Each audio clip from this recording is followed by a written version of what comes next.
Hello, everyone, and welcome to SmashBoxxTV Podcast 569. Here, ready for the action, Johnny. Little moody tonight. That's, I think, implied. You, not me. No. Moody? No. What's your problem? No, just the lights. We've got a little bit of some light action. So it's a little mood lighting tonight. Okay. Due to the flood that we had today, I had to order, or a couple days ago, I ordered a few new power plugs because both monitor power plugs, I picked them up and I shook them and they sounded sloshy. I didn't think I should plug them in. I mean, if you stand in your bathtub and then plug them in, it's a good test. That would have been fine. Okay, as long as then the water would have sloshed and it would have leveled out somehow. Where were you when I was testing this out, Terry? And then, so the monitor plugs came in today, thankfully, but the one light we have back there did not come in, so we're a little more bright on one side than the other. And that's always the case. I know, it just depends on which side. It depends on which night. We all know that. All right, well, speaking of bright, we have a bright young superstar that's going to be joining us in just a few moments. Tonight, we're going to have the pleasure of catching up with one Addison Woodard, who was talked about at great length this weekend, so no better time than now to get to know her a little bit better. And then after we're done discussing this weekend and her golf journey, we'll get into breaking down the Ledgestone Open, some other things, and then obviously this weekend, right around the corner, we're going to have Idlewild coming up. And we're past our first Disc Golf Pro Tour. No, maybe I guess it's not the first plus event, but we're heading into what would be considered playoff season here pretty soon. As funny as a term as that still is for the Disc Golf Pro Tour, in my opinion, after we get past Idlewild. D-Glow this year. Oh, yeah, that's an Elite Plus as well. Because last year it was, because there was no GMC, but this year it's GMC MVP. So we're getting there, though. We're in the back half of the season. If we only had 9 more different levels of Disc Golf Pro Tour events. So here's a question. Would DGBT minus, would that be better than a DGBT and worse than a plus? Or would that be worse than a DGBT? Because you want to get under. Yeah, I don't know. I don't know the answer to that, Terry. I don't know. The bright young stars of today usually have the answers. And with that, we're going to welcome in one Addison Woodard. First time to the show. Addison, how you doing? I'm doing good. How are you guys? We're good. We're a little silly in our own ways, but hopefully you will be able to get us on the right path. Well, we're going to get, first and foremost, congratulations on an incredible weekend. And now is such a good time for everyone to get to know you even that much more. Of course, there were some stories about you. There were some anecdotes that I got to throw into the broadcast. It was a pleasure to meet and talk a little bit more with both you and your dad this weekend. But if we're going to see you out there on tour, we're going to need to know that much more, and that's what we're all about. So let's start with the basics. You're out of Illinois, but give us your disc golf journey up into this point. And I know you're young, but give us your journey up into this point so far. Yeah, for sure. I started playing about 5 years ago. So just before the pandemic, which was super nice. One of my dad's buddies kind of showed it to him, and my dad thought it was super cool, super fun activity. And then he brought some, one of those Innova starter sets back home that's got an AVR, a rock, or a leopard or whatever. And he just brought a couple of them home, and me and my brother saw it, and we were like, ooh, what's this? They kind of look like Frisbees, whatever. We weren't really, before disc golf, we weren't really into playing with Frisbees or anything, but I saw it, and I'm like, oh, this is looks new, look kind of fun. So we went out, kind of started throwing them, and then just instantly fell in love with it. And it wasn't about till year 2 or 3 that we really started paying attention to the Disc Golf Pro Tour and realized how much bigger there were events besides little C tiers or not even non-sanctioned Veterans for Vets or something like that tournaments. And then about year 3, I realized, I can make a living out of this. It's not just some hobby that I picked up and, got me through the pandemic and being able to be with family and stuff, but I could make it long term. So we started, I think 2021 or 2022, I played Ledgestone on the junior side, FJ 12 or something like that. Ended up winning that. And then kind of from there, I started doing like A tiers and just like some tournaments here and there. And then last year, I won FA1 at USW DGC, which then ended up qualifying me for Champions Cup this year. And I was like, heck with it. Like, let's go out there and kind of just see where I hold up against these touring pros. What aspects of my game do I need to improve upon? Where do I struggle? Where do I keep up with them? And then I ended up making cash. And my thought process was, if I'm making cash and making the cut at a major, then why am I still holding out for AMs? So I ended up taking the cash and then played pro at USW DGC this year. Didn't end up making cash. I think I missed it by like 2 strokes, unfortunately. And then Ledgestone, and that was just a heck of a weekend last weekend, and just like so surreal to, that's what I've been working up for. And then just like being in those moments was like so cool. I want to step back just a little bit, although your journey is relatively short and it's awesome. When was it from, hey, we're throwing Frisbees in the park or at a local course, to then discovering, is there league play? Did you play in leagues? How regulated and or official was that? And then tournament play. How and where did that jump happen, and what was that like getting into, we'll say, like organized, structured play? Yeah, there was a league that we figured out from one of our friends, because we started with the Veterans for Vets that I talked about, and we got really close with the tournament directors of that event, and they kind of like started introducing us into and like almost mentoring us in a way of like the whole disc golf world or whatever. And so then I got into a league that was like 20 minutes from my house. It wasn't like sanctioned or anything like that. It was just like handicap league. So you developed a handicap over a certain amount of time, and then that's how you did it. So that was super nice. And then, yeah, we almost jumped into like tournaments almost like straight away. I think like two through like a year or two. And then we were playing Ledgestone and B tiers, A tiers, C tiers. Like we hopped like right into it. And from a competitive standpoint, did this just immediately hit for you? Does this compare to any other sports that you or your family are into? How did this fall in line from an athletic / competitive side? Yeah, we weren't too big on like NEL sports. We'll play like pickup basketball with like some friends or like a club here and there. There wasn't like a really sport that I like found like that it clicked with me, where I like saw myself going professional in it. And then like I picked up disc golf, and then kind of like started working on my form, and like stuff started clicking. I started throwing a lot farther, and then like I had a lot of people being like, you're really good. You're 12 years old and you're throwing 330 feet. Like, this is ridiculous. So, having those people in my ear, kind of supporting me and kind of pushing me along and saying like, you could be really good at this one day, was super helpful. When you're even today, do you see yourself with some influences, FPO or MPO side, when it comes to your throwing, your mental game, a backhand versus forehand, your putt?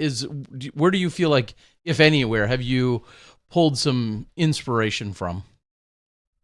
Yeah, when it comes to like my form and stuff, I wasn't really like the person who would study forms or anything. Like, I haven't sat down and like watched Paige Pierce's form or Holland Hanley's form in like slow motion and kind of like dissected that. I never did that, but definitely growing up, I looked to Paige Pierce a lot. She was one of my role models, and just like being like that 4 or 5-time world champion, scoring these big contracts, making all of these like, making history, winning so many tournaments, like doing that was just like so cool. And to see it coming from like women was like super encouraging. So definitely I would say I was looking up to Paige Pierce, and then now Ella Hansen has been another one of my role models, just with how far she can throw the disc. And I kind of connect to myself with her a little bit. Like, we both have the putt when it's there, and when it's on, like, we're lethal.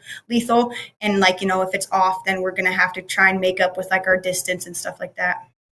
And when clearly distance was on display as one of the best highlights of the whole weekend, was watching you drive the first hole of the tournament.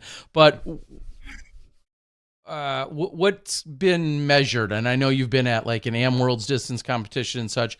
What's been measured, and then how far do you think you can throw right now? Right now, I would say consistently. I haven't gone out and like measured in like a while for like big distance in a while. Consistently, I'm probably at like 400, and I definitely say I got like 430, 440 in the tank probably. And how about your forehand? My forehand is a solid 350, 375. Still kind of, I'm not getting to that 400 range. I need to work on the form a little bit, but that, is pretty solid. I don't know. Personally, I think a 300 to 350 foot forehand is solid. Honestly, I don't think you really need much more than that, especially in the FPO field. Maybe in the MPO field, it's beneficial, but it seems like the FPO field, well, of course, it would be a great advantage. I don't necessarily think it's a necessity by any means, but for sure. Amazing distances at your age. Do you know where you stack up with others at your age right now with the competitions? And at least in my area, there's like no juniors. So like there's a couple like other people, like Kylie Kohut, Trez, Cuevas, MJ, Haley Huber. So I would say Haley and like MJ I'm like a little bit older than them. So like skill wise, I'm a little bit more matured. But then like Kylie Kohut and Trez Cuevas, probably like pretty evenly matched kind of here or there. Maybe a little bit of a like step up just from being able to get the experience from like playing pro and being with like those touring pros. Because I definitely feel like once I made that step in playing, I mean, even just from Champions Cup to Ledgestone, like just seeing the growth that I've seen with having to really push yourself to keep up every single weekend. Was it a tough choice not to go for Am Worlds? You took fourth last year, and if you would have gone back this year, like many do, you would have probably been one of the favorites. But obviously, your first opportunity to take cash was what, $700? Not a bad payday at all. Was that a difficult decision, or did you know it going into it? Sort of, kind of. Am Worlds was never like this. Like, it's a very prestige like title, but in my mind, it was like, meh.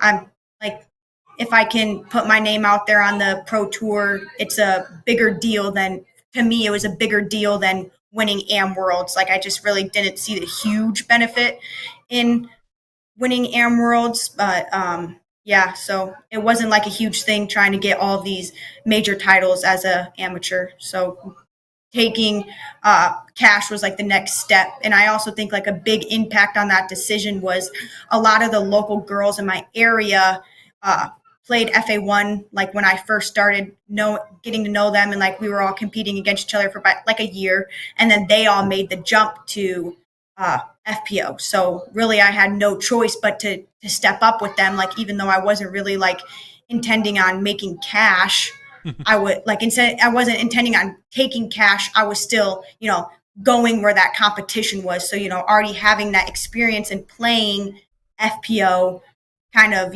like that's what I'm playing back home, and I'm, winning some of the tournaments, and, declining that cash, kind of hurts.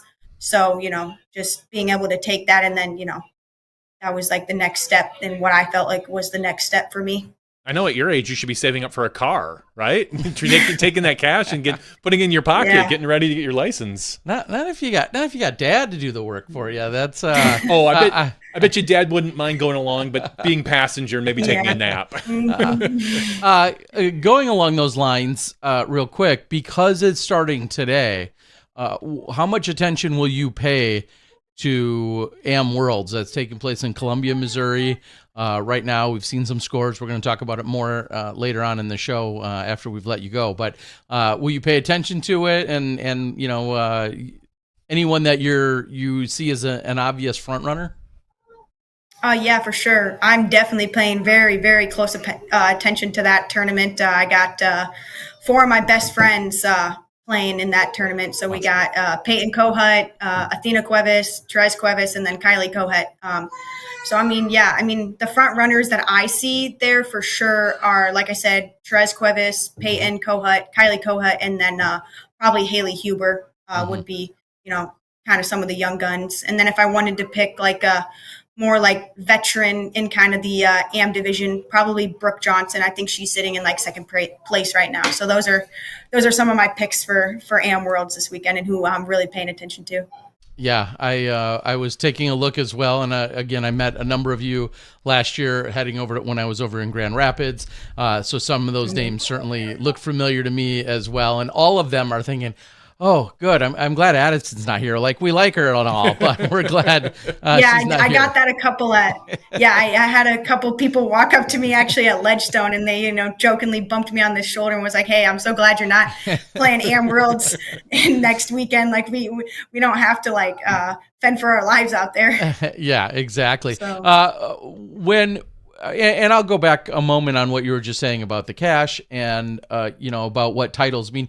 Clearly, I think learning how to win, playing in those pressures with big fields, sometimes camera, sometimes not, but all of that is certainly a very valuable skill set. But there's also something to be said when you're 15, 16, and you're in that neighborhood age-wise, and you're already, finding deep cash spots or solid cash spots on the largest stages.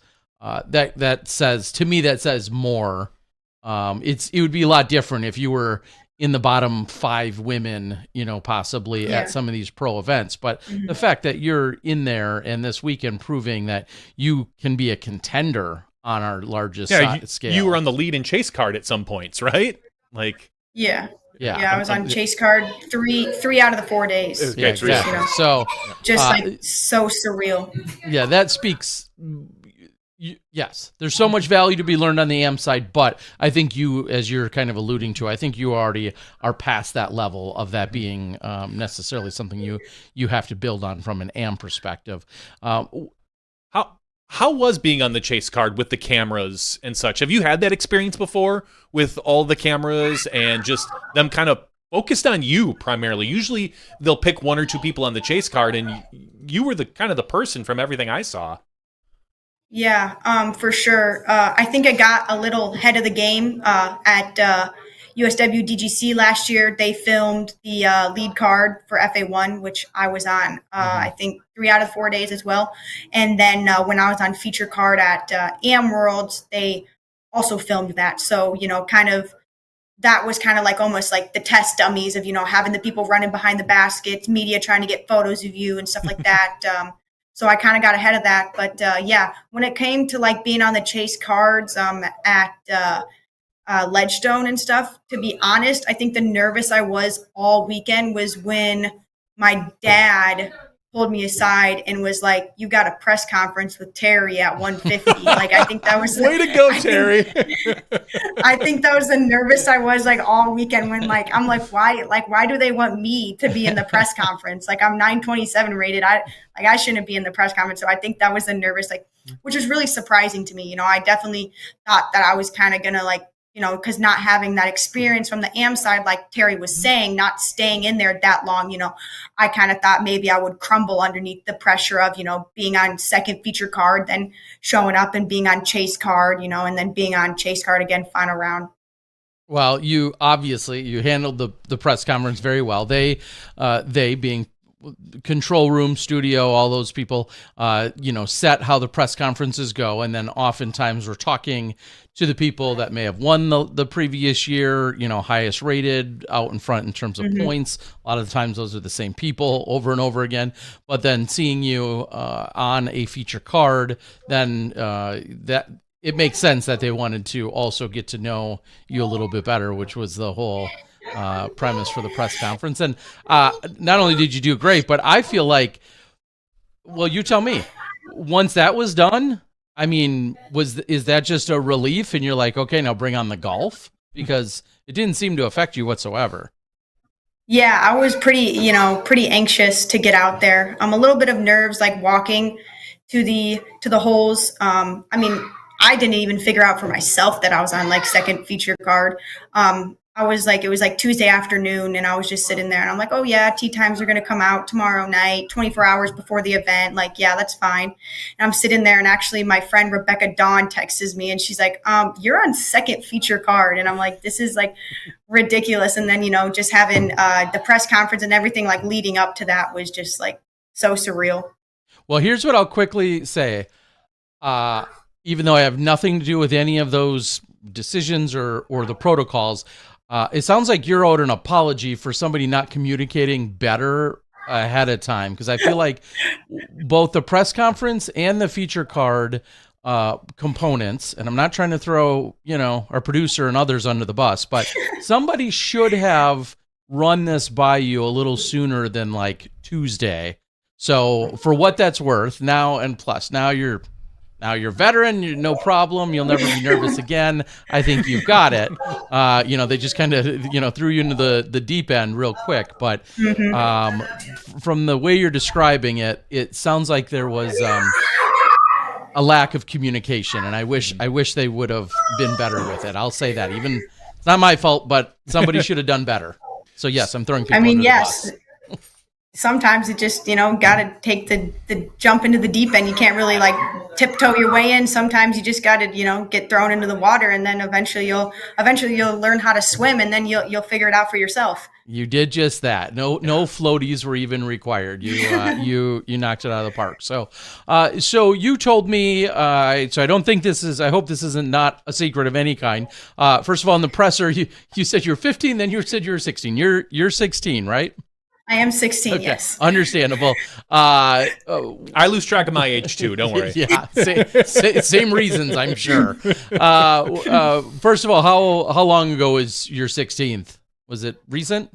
It was in May, so like in the spring. Okay. So not too long ago. And then so with that, maybe explain to everyone kind of your educational path, and then now even what your tour path looks like. Yeah, for sure. So I'm homeschooled. I am like so incredibly grateful, that my parents made that decision, because I have a lot of friends who are in public school and they're disc golfers, and they've had to miss out on big tournaments, Junior Worlds, USW, DGC, due to schooling schedules. So just being able to, have that flexible schedule to do your school whenever you want. You can do it on the road. You can do it like wherever you want. Yeah, and then as far as my tour journey goes, the goal is to hopefully get out there once I graduate. The summer I turn 18, saving up for a van, get on the tour, and start the tour life as soon as I can. And then right now, and I know I think I don't know if it was just you, or excuse me, if it was just your dad or you, but before final round, I was asking your dad about plans for this year, and that was before you received more than $1,000 check, when it was all said and done. But he talked about trying to get in off a wait list for D-Glow, and what the rest of your year looks like. So where does that all stand? Are you playing Idlewild this weekend? Are you on the wait list still for D-Glow? Where does all that stand?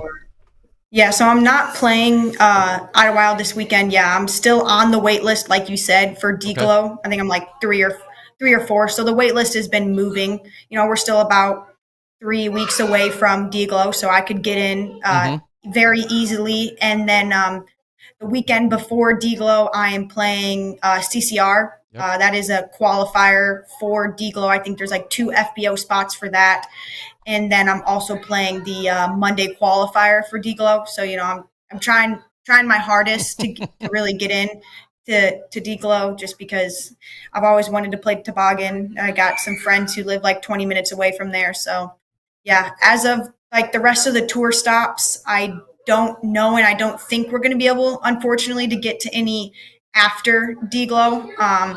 But definitely thinking about, planning ahead till next year, with how well Ledgestone went this weekend, planning ahead to next, trying to get to Des Moines, trying to get to Idlewild, trying to get to D-Glow, Ledgestone, obviously again, and, kind of seeing which ones we can get to next year, which will definitely be quite a few more than this year.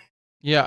I just want to follow that up. I don't know what the how they're giving away the bursts or the qualification, so to speak, but Mhm.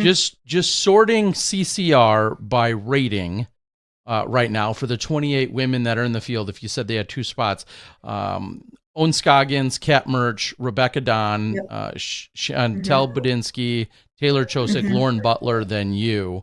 Yep. Yeah. So again, thinking about who may already be qualified for D-Glow, and then if you play somewhere near your rating, Yeah. your chances obviously look Solid. solid. So that Yeah. it sounds like you've got like 9 different ways it could still happen. So I have a lot of faith in the idea that I'll be seeing you at D-Glow as well. Thank you. Yeah, a lot of those people who you said and you named who are higher rated than me are in Ledgestone. So, I was kind of looking at, who's higher rated than me, who's already in Ledgestone, and kind of looking at that. So even I'm in D-Glow. Even at D-Glow, let's just say you have a phenomenal performance there, and I know there's some ways to get into the Tour Championship, and I'm not sure exactly how it works to keep proceeding into those other 2 events. But if there was a way to get into Smuggler's Notch and or also into MVP, are those kind of off the table? Is not really possible, even if you did qualify or get there somehow? I definitely think for sure if we qualify, if I somehow, like you said, qualify for those, I think it's kind of like a no-brainer. We got to kind of figure out, how to get to those, just because it'd be, like a once in a while opportunity, kind of like our mindset going into Champions Cup. Like, we didn't know how I was going to finish, but it was great for the experience, getting into MVP, if I get into the Tour Championships, I think that's a, great opportunity. So I think if I made the playoffs and got in there somehow, we would definitely make that work out.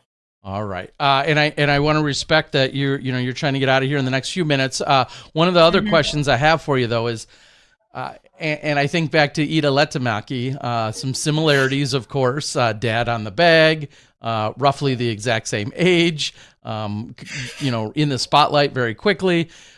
How much better of a golfer are you than your dad, if at all, or can he beat you? I think I've got him. I think I've had him for about a solid year or 2 now. Okay. Maybe if I'm playing bad, he can give me a run for my money. But I think I've definitely got him. But it is helpful. My older brother is 2 years older than me, and he almost every single time we go out beats me. So, still having that competition is fun. Well, that was kind of my next question is that your only sibling? And then does he have aspirations, or does anyone else in the family have aspirations, especially after seeing what you've been doing? No, he is not my only sibling. I have 5 siblings. Okay. So we are a big family. Yeah, there's 6 of us. I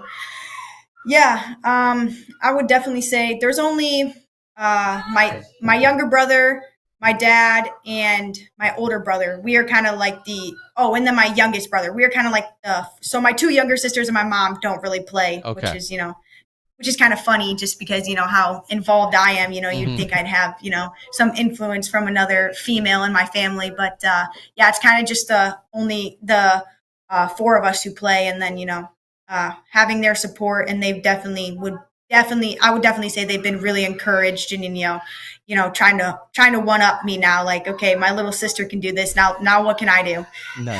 Nice. Okay. Someone asked about a signature disc. I guess I want to I'm going to kind of shift that into currently sponsored by Out of Bounds Disc Golf, and also by Essential Discs. With Essential Discs, and I'll be the first to admit I don't know all the details, but is that are you limited, or is that a mixed bag or a semi-open bag relationship? And then if so, what are some of your primary discs that you lean into? For sure. So for Essential, it's like a mixed. It's like an open bag, mixed bag. So they are only requiring of me to throw and bag 2 of their molds, which was super nice, because it was kind of like late-ish off season by the time they reached out to me. So it's like, oh, this is nice. Like, I don't have to switch my whole bag before the new season. Sure. So I would definitely say the Balance, it's like a straight to overstable mid-range, is one of my favorite discs. And then the Oxygen, which is the disc I threw both times on hole 1 at Northwoods. Okay, It seemed well, to work. I was just going to say, if there's ever been a commercial or a selling feature or a plug for a disc, what you did with it there. I hope they take that clip and put it out there and Yeah, be like, exactly. look what our disc can do. All right, Addison. It's been honestly such a pleasure and such a breath of fresh air to see our young superstars, ones like yourself, really coming into the scene and us getting to know you a little bit better. Before we let you go, anything you want to say? The floor is entirely open in terms of sponsors. Thanks. Anyone you do or don't want to mention, the floor is yours. Yeah, I would definitely like to thank both of my sponsors, Out of Bounds Disc Golf and Essential Discs, my family and my dad for caddying me and, driving me around and really believing in me from day one. And then my aunt, she runs my Instagram, so that's been a huge relief to not have to deal with that and all of that stuff. So, and then, all the family back home, my grandma, friends and family who, just really encouraging. And then all the pros who, had encouraging things to say to me this weekend. Awesome. Again, it's such a great story, and we wish you nothing but fun and success as you continue down this journey. And I have a feeling I'll be continuing to talk to you more and more at some of these events. Just keep doing what you're doing, and I think you'll be just fine. Yeah. So with all of that, thank you so much for joining us tonight. We really appreciate you so much, it. Terry. It's awesome. All right. Thank you. All right. Have a good night. Addison. See ya. I assumed she had some other siblings based on some of the background. I did too, but you never know. That could be cousins visiting. Maybe she could be babysitting, and she's a terrible babysitter and just ignoring them. Just leave them in the tub. They'll be fine. I think I knew better that wasn't going to be the case, but so funny. But yes, awesome. I just have this vision of these kids now, these 14, 15, 16-year-old kids, all in like a group chat. They're all just talking smack about like the veterans that are 21. The 22-year-old vets, like, oh God, they've been on the tour for like 3 years. Jeez, I can't wait till our time shows up. Because she named off like 4 of the 5 top FA1 players that she's friends with, and as we saw at Am Worlds, ones that she's competed with and buddies of hers. It's the FPO field has a very bright future in the next 10 years. It's going to be really fun to watch the field evolve the way we're starting to see it with like Holland and Ella, with these distance throwers, these power throwers, Evelina, obviously, Henna, that have come on the scene in the last 5 to 6 years, when it was amazing to see JK throw as far as she did. And her distance now looks rudimentary. And then you had, Des, who could outdrive her, and then Paige Pierce, or Val and Paige Pierce, all of which got further driving. Now it feels like there's a whole... It's not just one woman who's like supplanting the last one. Yeah. It is a group of women. It's like, oh, look here's 5 or 6 players that are all throwing like 350, 400 plus feet. It is phenomenal to see. And I'm really excited because right now it feels like the FPO field is the more exciting of the two fields. Sorry, Gannon, you're making things boring by being so great. But it really feels like the FPO is where the excitement is. Yeah, and again, maybe it's just a recency bias, but just this, the similarities in watching what Ida did a few weeks ago at Worlds, and then having a different but similar story here, much closer to home, so to speak. She's out of Illinois. We didn't really touch on that, but she is. Genoa, we mentioned it. Yeah, she's out of Illinois, not that far from where we're at right now. And as the presser and part of the conversation about having her on the card is that we love to lean into having local representation, and that, she being the highest rated FPO in Illinois, it was awesome. So yeah, that makes sense because I can't think of any pros from Illinois. I think of Casey Glade. I guess that would have. I don't know where Casey's one of the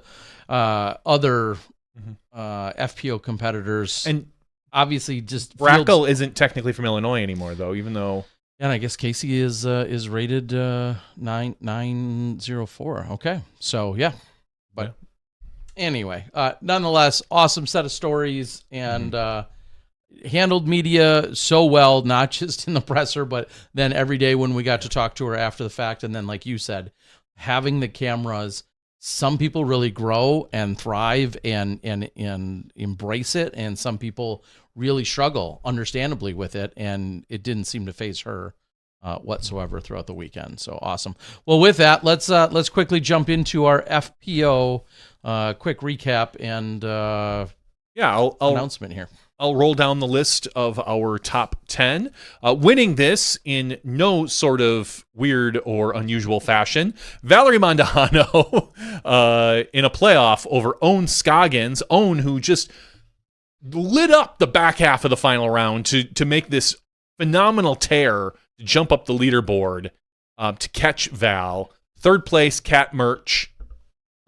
Had an opportunity, just unfortunately couldn't put all the pieces together at the end.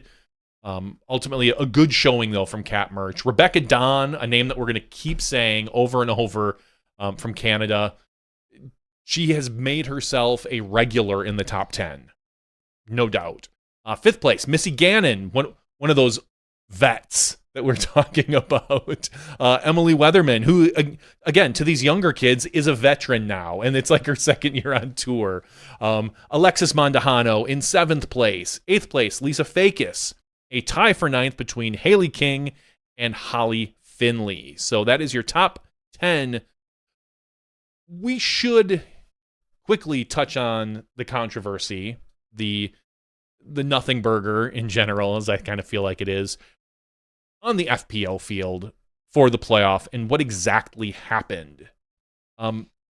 Terry, can you quickly rattle off? Yeah, I mean, it was essentially that there was a playoff that ensued. They went to hole number 18, which was going to get played on repeat until there was a winner.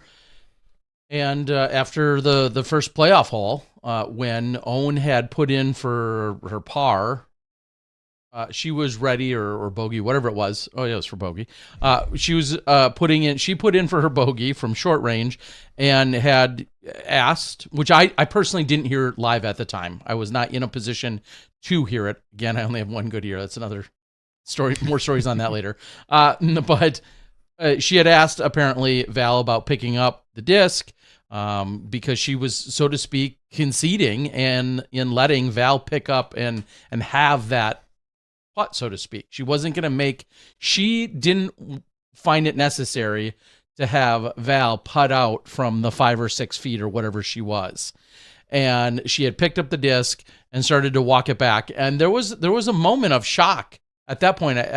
When I started walking back with it and realized what had happened, I was like, whoa. Like, and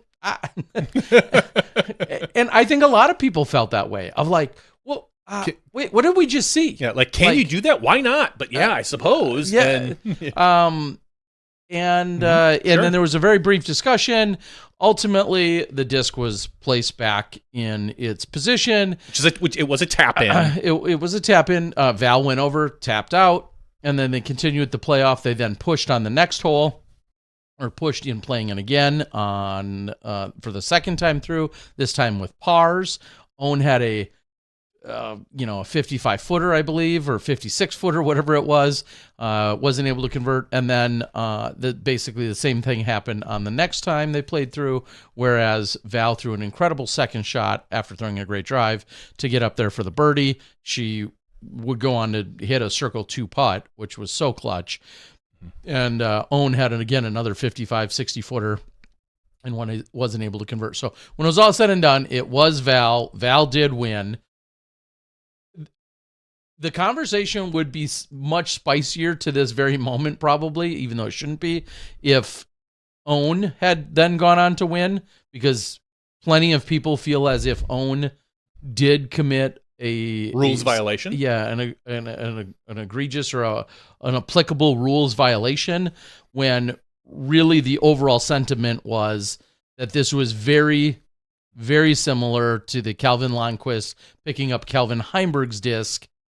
Although that was inadvertent and he was confused and was picking up his own, the idea that that a disc was picked up and that it could be replaced was ultimately kind of the stream of thought that was applied. Sure. Yeah. I mean, a little different scenarios. Of course, it someone is grabbing different by mistake versus someone grabbing it on purpose. I get all of that. Yes, but of course.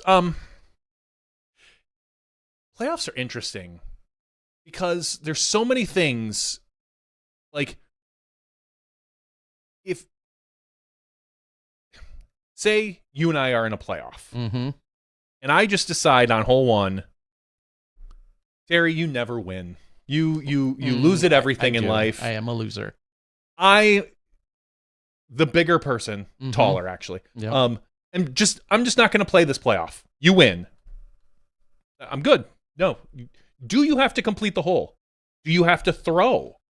Can I just concede the hole and have you win? I mean, like and again, this is a whole weird scenario because everyone likes the whole feeling of of putting the disc in the basket, and that's your victory.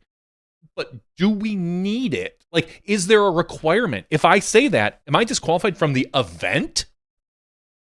Or am I just disqualified from the playoff and I take second? Like, I don't know the answer because if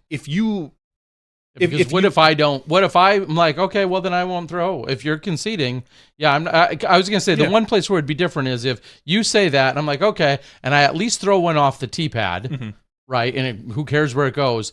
But then your 30 seconds go by, you don't throw, and then at that point you could be stroked, and everybody could like, okay, technically now, sure. Johnny gotta, but even then we still haven't completed the hole. You haven't completed the hole. So I mean, there are these really interesting things that playoffs bring up. I mean, imagine you're playing off, and it wasn't just hole 18 at Eureka, even though I know this was at Northwood, but imagine you're playing hole 1 at Eureka. You're just thinking, I don't want to throw in that water. Like, if he's conceding, sure, I'm just going to take my disc and go home. I'm not going to risk my disc. There are interesting things about that because we don't make the loser tap out. We saw that at Worlds when Owen put in for the win. Mm-hmm. We didn't make Ida go and put the disc in the basket. And there's still a score on her scorecard, which is even funnier. They put a score. She could have like 6-putted. Totally, yeah. So yeah, the PDGA or whomever the scorekeeper was completed the hole for her. But again, if I drive the hole and I'm parked and you chunk up the fairway and you're not getting there till a 6, mm-hmm. and you're just like, nah, bro, cool, you win. This one's yours. This one's yours. Like, do we force these people to tap in? I don't know the answer. Like, in theory, I like to be a person who follows the rules. I think someone should complete the hole, but I don't know. I've heard different things like, well, for playoffs, we should go to match play. And I'm like, what happens if you have 3 people? Yeah. And then things kind of change and you can't concede. And I mean, if you make the cut, if in round 4, someone had decided, Kat Mersch decided that she couldn't play, she doesn't DQ, she goes to the bottom of the cash line. She doesn't go all the way out. Correct. So it's kind of the same way in a playoff where if you do it, you just go to the quote-unquote bottom of the playoff line. There are so many strange things, and I don't know if it's anything we need to address with the PDGA and the rules. There's a lot of funny scenarios that could happen for any number of reasons that we just haven't seen. And this is one of them. Like, there is no reason why Owen couldn't concede with Val. They're the only 2 left in the field. They're not affecting anybody else. Like, the scores. Yeah, they're not affecting any kind of payout, Mm-hmm. and outside of each other. Mm-hmm. Yeah, everything is self-contained within the 2 of them. Yep. Yeah, it's just there are these things, and I'm glad it was all worked out. And Val won. She earned a great victory, and nobody's for the worse. I hope nobody's out there thinking Owen cheated or anything like that or anything weird. It was just clearly a mistake. As we all know, Owen doesn't have a spiteful bone in her body. No, but that also always brings in a really funny scenario or a difficult scenario anytime we're talking about intent, right? Of somebody intentionally doing something or not, and then whether it was intentional or not, and then there's almost like a secondary layer to that. Well, was it intentional or not, and was it malicious or not? You could do something like here. She intentionally did pick up the disc. Yeah. With no malicious twist or intent on it. In fact, it was the exact opposite. So I know that's kind of how it factored into everyone's feelings overall. So when it was all said and done, as we said, it's not just Heinold, but anyone there. I'm thinking you make the call and somehow you penalize or stroke. Let's just say you penalize or stroke own under whatever letter of the law that you want to.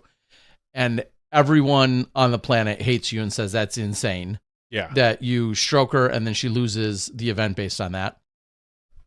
You don't stroke her, and not everyone on the planet, but plenty of people also are very upset that you didn't stroke her. It's another one of those scenarios where I feel like I'm not going to say there isn't a right answer, but it certainly falls under the damned if you do, damned if you don't scenario as well. I mean, I don't know if there's a right answer because, again, if you read the rules, there's something with the word malicious, like you said, and there was nothing malicious about it. I don't think malicious is in the rules. I'm just saying in general. Oh. Yeah, the word malicious isn't in the rules. I'm not saying that it is. Yeah. But everybody kind of factors into it. And this kind of goes, I mean, we're going to go a little off tangent with the idea of saying, well, so you miss your line in a wide open fairway by, you're on a 600-foot hole, you're throwing your second shot, you have 600, or it's 1,000-foot hole, you're throwing your second shot, the pin's still 600 feet away. Who cares? You don't gain anything by missing your mark by 6 inches to the right. I disagree with that. I totally disagree with that. I think that's BS. Yes, you do gain something. Are you gaining feet of distance? No, but you're gaining the non-concern of hitting your mark, which is also part of a skill. So that's where I gotta say that's probably the most common thing that I think we hear in disc golf when it comes to rules is they missed it by 6 inches or they missed it by 2 inches. That doesn't matter, but it does matter when it's 100-foot approach and you need a standstill and you're already stretched out as far as you can. Then no one is like, well, that's okay. 6 inches doesn't really matter. Well, of course it matters. Yeah, well, it matters then too. I imagine it always matters. I imagine someone taking an inbound pass from basketball and nobody's around him, and he just doesn't dribble for 3 feet. And he just steps up 3 feet, shoots it. You're like, well, nobody was there, so it doesn't matter if he dribbled. Sure. Like, no, it does. Like, there are rules for reasons. Even just don't tell LeBron. Yeah, right? I mean, he's kind of famous for that, right? Any player these days gets like quote unquote 4 steps if they're in an action move. Mo tried to explain it to me one time, and I'm just like, back in my day, I was just gonna we were only doing chest passes. I want a bounce pass anyway. But. And as Tim says, she asked Val if and Val says yes. Okay. Does that change the dynamic of this? What if Val said no and she still picked it up? I mean, it still can get replaced. I don't know. I think, well, and I don't know if it was Aaron or somebody else said, how do you not know this? Or the TD right there. Why? It was bizarre. It caught everyone off guard because it's not a common thing. And I'll go back to one of the first times I ever met a particular pro, and I was marshalling. This pro threw, and then at the top of their lungs, blurted out an expletive, a 4-letter F word specifically, and it wasn't frog. And they blurted out. I remember being like, warning. Like I was so taken and shocked that someone just blurted this out as loudly as they did right in front of me as I'm there acting as an official at the time. Like sometimes it just isn't obvious or instant when there's a call that's happening. So I feel like it got all sorted out. It was unique. It definitely gave us a story. Aside from the fact that Owen picked up 8 strokes on Valerie in the last 8 holes, was doing it from the chase card. And she was doing it from circle 2. Well, not just the chase card. Yeah. Chase card and circle 2. 27, 35, 30, 20, 44, 47, 56. What a 3-hole stretch. Yeah. And then a 40-footer on 17. Owen Scoggins, maybe the best putter on tour, MPO or FPO. Like, I don't know. I would put her up against Gannon almost. Gannon's going to get it from longer distances, I feel like. Like, if you're outside circle 2, I'm putting my money in Gannon. But I swear, from 30 to 40 feet, maybe even to 50 feet, Owen Scoggins is just a machine. And especially, I mean, she always has, but especially as of late. Yeah. And what's even maybe crazier about that as of these last 2 events that we've seen is how clutch and timely those putts were, right? Like, it's one thing, you go out and have a great putting day. You go 4 for 7 from C2. You're like, oh, I had a pretty good, like, I had above average putting day. That was great. But when you're doing it in the final round at Worlds, when you're doing it the final round of an Elite Plus event on a 4-round, thing, and because you're on the chase card, like, that is even crazier to add in there. So very cool to see. And congrats to them both. What a story that really the entire FPO weekend was. And then real quick, I mean, it obviously was a blip on the radar, but Holland Hanley, who's been the definition of consistency this year, who didn't finish outside of the top 5 until she got to Worlds, where she tripped up a little bit, finished 8th, then comes back to this event where she's won just last year at this event. You expect her to kind of get right back in the saddle, right back on the saddle, and just struggled mightily. Made a push in various spots, but overall struggled and was just not. She was not Holland 2025 like at all.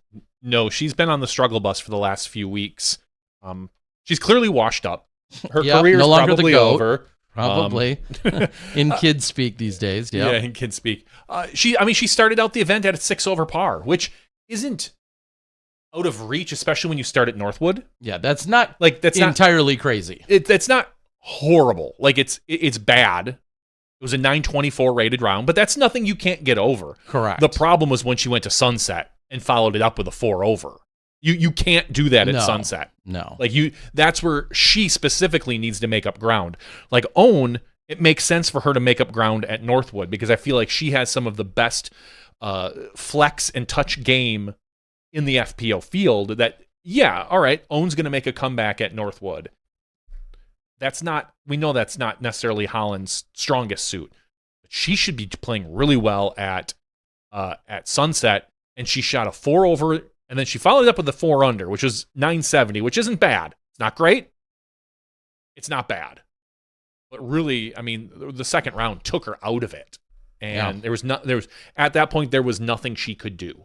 And I don't know how clearly she rebounded for that third round, but I don't know. I'm not sure what's going on. Maybe nothing, maybe just a little bit of burnout, maybe just a little bit of lack of concentration. Maybe she's got other things going on in her life.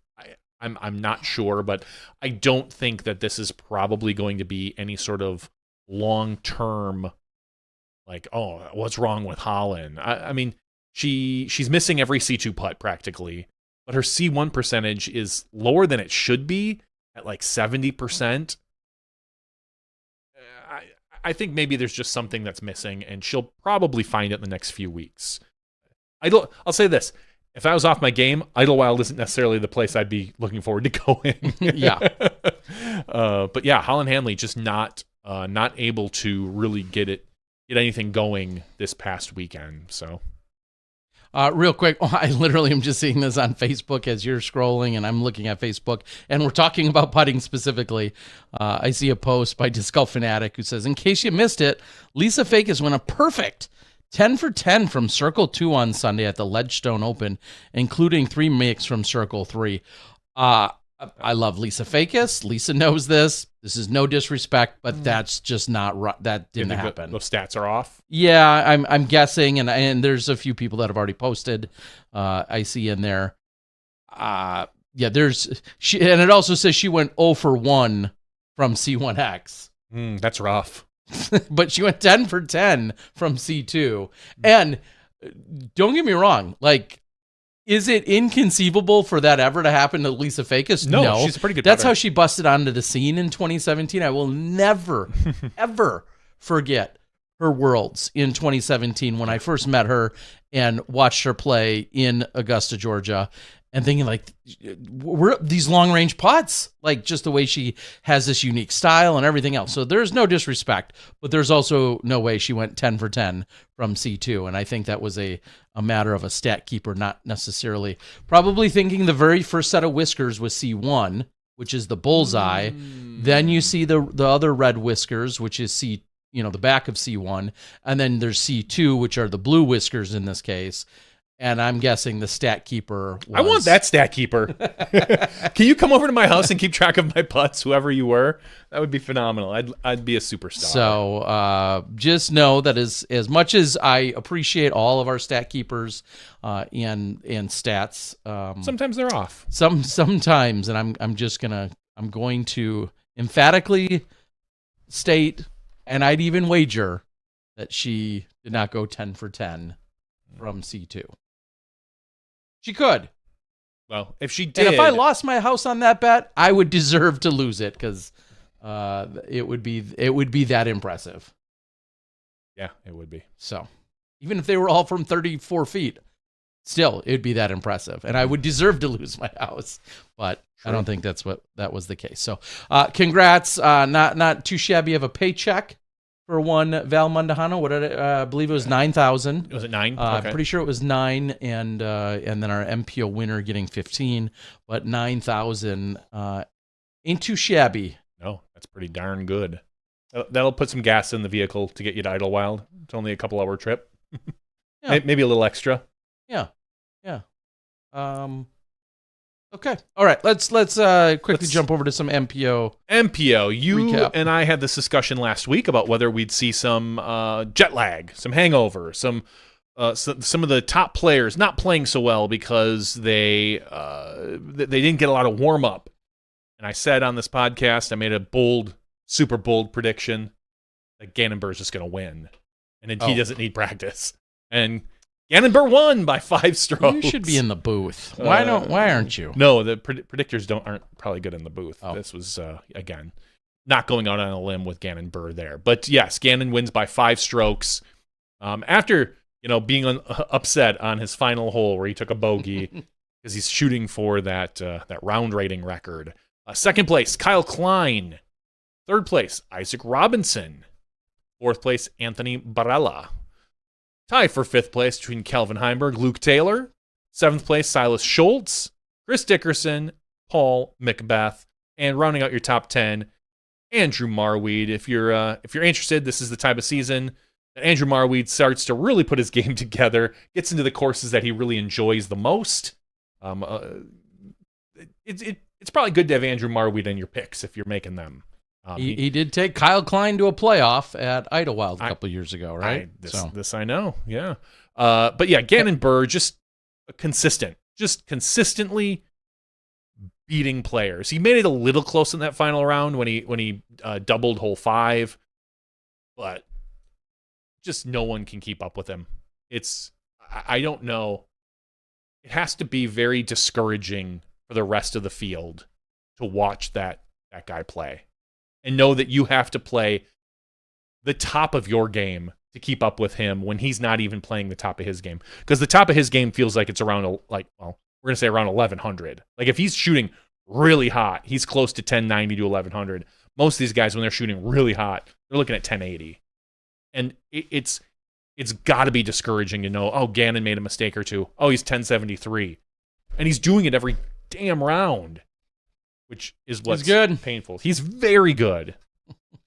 It's crazy to see the consistency, or even maybe more importantly, if he does slip up, if he has a quote unquote mediocre round, how quickly he can rebound or is just never out of it.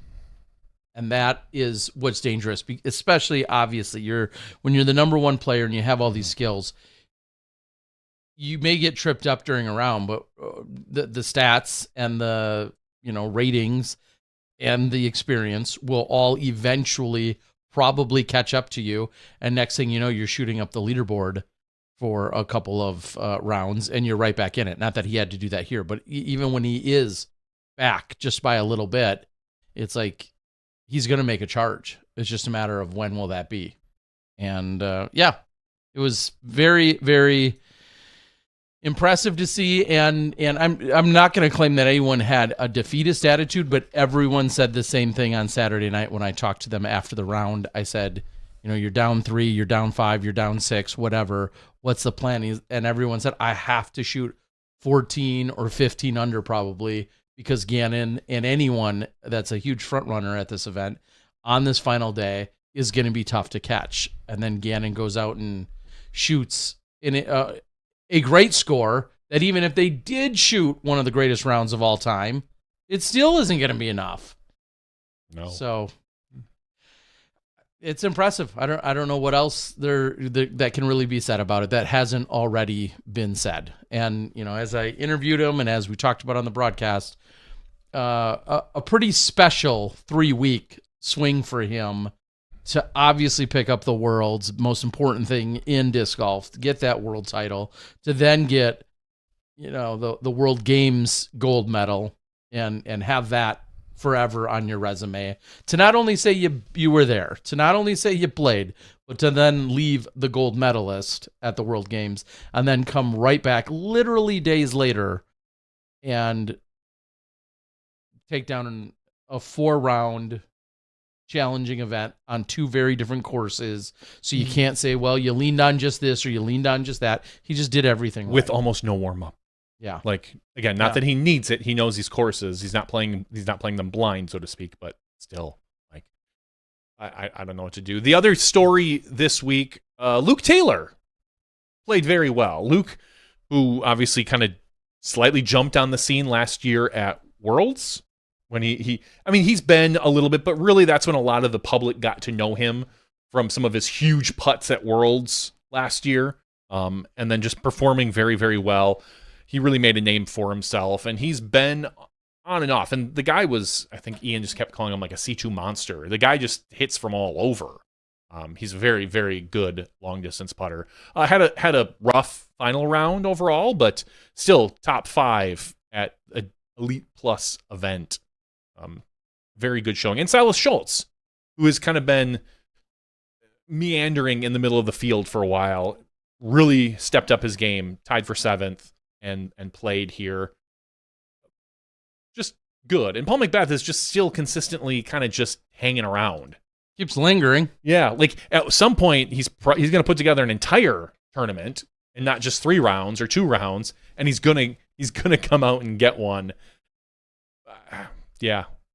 I have to wonder if even like maybe the rest of the field, if Paul's chasing you, might still kind of have that fear. I wonder if Gannon does anymore. No, God. Like, no. Like if there's anything in Gannon that's like, no, I don't think there is. Yeah, I think the rest of the field would probably still look back and be like, if Paul's in second and they're in first, you know, like Paul could catch me. But unfortunately, but that moniker is gone. That shine has dulled, of course, and it used to be the thing to worry about. Mm-hmm. Paul, final round, within 8. Yeah, you're like, he could win this. Mm-hmm. I mean, it was a blind. So he was own Scoggins. Huh? Yeah, it was just a blind faith and assumption. If he's literally within like 6 or 8 of the lead, there's still a legitimate concern for him. I mean, some of you haven't been around long enough to even have experienced or witnessed that time frame, but I very much remember that time frame, and I'm sure Paul does. But unfortunately for him, that ship has sailed as of right now. Could it ever come back? Maybe, but there's just so many good players, and he has not exerted those flappable qualities in a couple of years now. He's been a little flappable. He's been flappable. He's got flaps or something. I don't know. I'm not going that far. I don't know. Paul, don't text me. That was a weird line, I know. Anyway, yeah. I want to go. Well, we'll talk about some of the other drama. Yeah, let's go into that. I can save what I've got. Gannon, obviously another piece of the conversation this weekend, getting a warning and then speeding up in round 3. It was round 3, right? Yeah. Speeding up. I guess I'm glad I don't want to say I pressed him, because I don't feel like that was, I wasn't going for something specific necessarily, but talking to him after the round on Saturday, he was clearly flustered and frustrated, and he used the word targeted, and he is targeted because he is the one that, on the lead card at least, is the most habitual. Is the most habitual at this. Most habitual. Now, as he said, he's not the only person to exceed. Of course not. 30 seconds. I don't think all. anyone would claim as much. And I think this continues to bring up this conversation over and over again as to, is it fair that if you are known for this potential infraction, that they're looking out for it a little bit more with you? I mean, I don't know if that's what stereotype's not the word. Reputation. I think that's the definition of reputation, right? Like, now it resets every weekend. In that he obviously isn't carrying over warnings from resets warnings every and warnings. round. Yeah, exactly, every round. But you do it a couple times, and I think it makes it more obvious. Now, is there a conversation about other people doing it, and should they be timed as well? I think so. Of course there should be. If there's yes. I guess the question always becomes is where and when is this happening? And sometimes, let's just face it, no matter who you are, there's sometimes when it's more obvious than other. If any player is standing over a putt or just literally standing in a fairway and they take 42 seconds, that's always going to feel, no matter who you are, that's going to feel 10 times longer than someone going into the woods. Someone going into the woods, doing this, doing that, no matter who you are. It's always going to feel like it, because you're wondering, what are they waiting for? Why are they, it's just the shot. It's right there. I think that's where some of the context gets lost too. I don't think it's always even perceived the same, whether that's by a player and or by a marshal. I have a slight problem with them, quote unquote, targeting Gannon, only in that if Gannon's on the card, at that point as the marshal, you should be looking at every player on that card. Sure. You can't look at every player in the field. We know that. And if there's, I'm just going to throw him Cupcake. If Cupcake's on the chase card, somebody should be watching that card. If Gannon's on the card, somebody has to be watching right now. And again, this is a problem that is like 99% going to go away next year. Because, maybe, yeah. Just because we're going to have, we'll say between the dots, between the tee and the pad, you're going to have 45 seconds. And nobody, I don't think, is going to go over that 45 seconds. Mark the tape. Someone regularly. I just don't think it's going to happen. I've seen a couple of players regularly do it now with only 30 seconds given to them. Yes. I don't know that will necessarily. I think, and I also think that 45 seconds is probably a little harder to time, and it's longer. I mean, we're talking an extra 50% time you get. I just feel like no one's going to get called for it next year. And even if it is going over,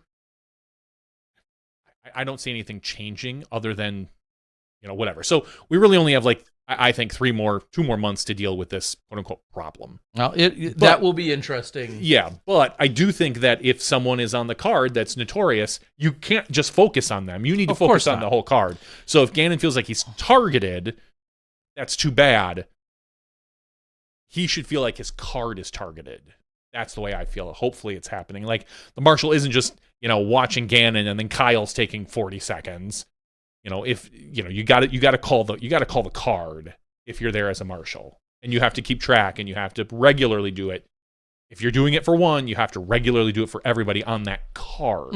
Now, again, and I think they generally do as well. I agree. I just want to make sure that it's not like the marshal's following just Gannon around. No, of course not. So. Now, I mean, if you are known, we'll just change it a little bit. If you are known as someone who foot faults regularly, Like it seems like it always seems to be a problem. And then a marshal is watching that and then calls you on that.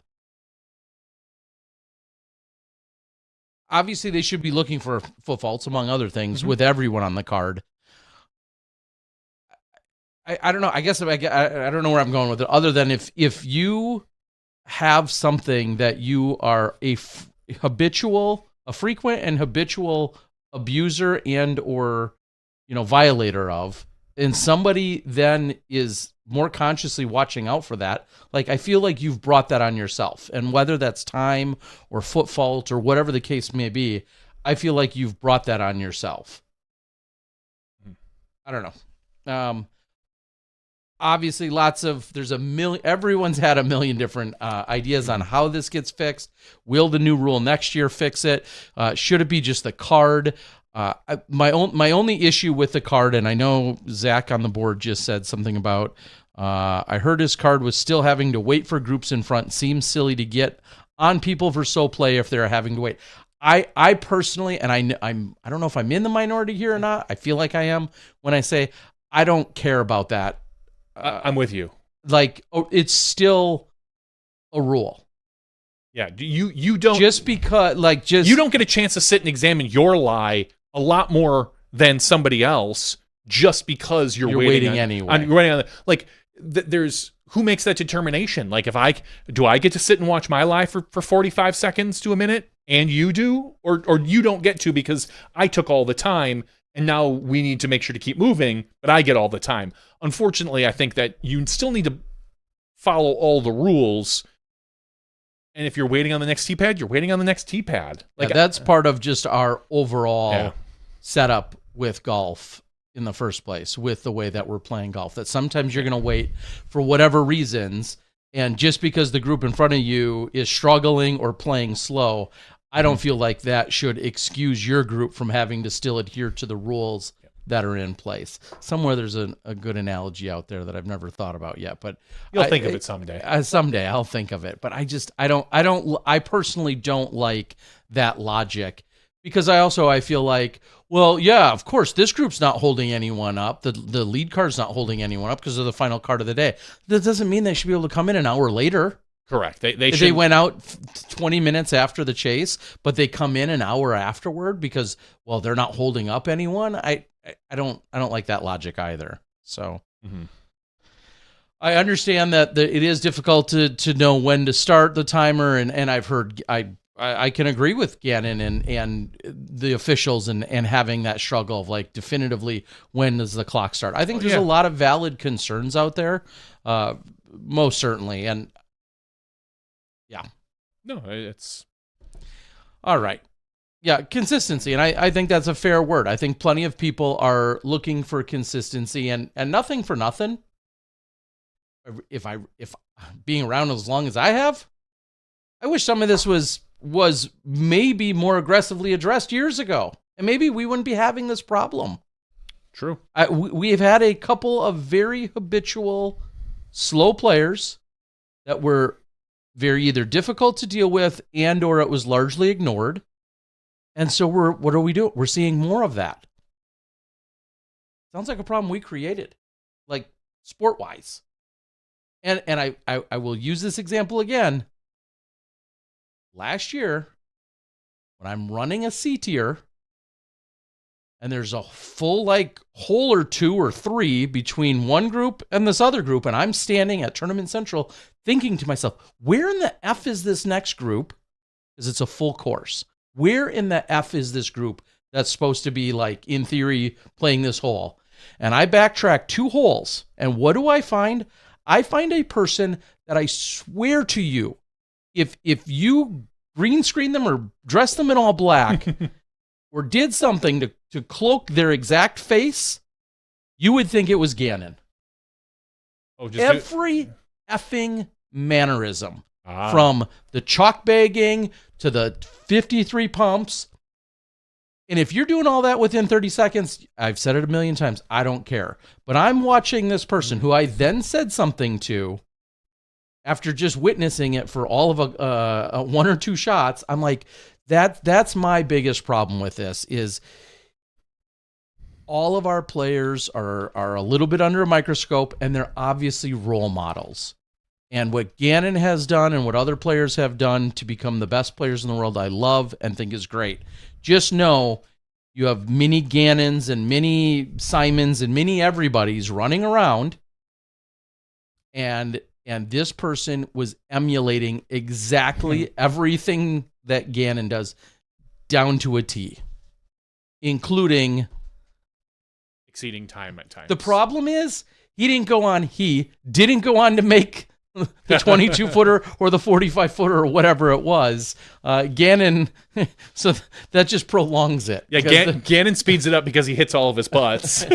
Yeah, he can make up for it because they go in and there's only going to be one of those. But anyway, that's a long-winded way to say it was frustrating. And all I thought is, this is why it needs to still be addressed at the professional level. That's why it matters. Because a lot of people say, well, who cares? This is a big shot. Who cares, how long, if they took 38 seconds or 48 seconds or 28 seconds. Mm-hmm.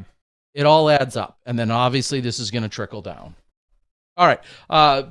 Before we pass over Ledgestone, another thought that I had, and I don't mean to pour salt in this wound, but I was thinking, who do you think has some of the longest, who might be on the list for longest FPO cash streaks right now? Active cash streaks. Who would come to mind? I know I'm going to say somebody and they're going to be like, nope, they missed cash 3 weeks ago. I think maybe my instinct would be Missy Gannon. Sure. Okay. Just because she's so consistent. And even when she played poorly at Worlds, she fought herself back up. Like, it feels like she would be in that conversation. I'd love to say Own, but I think Own missed something recently. Okay.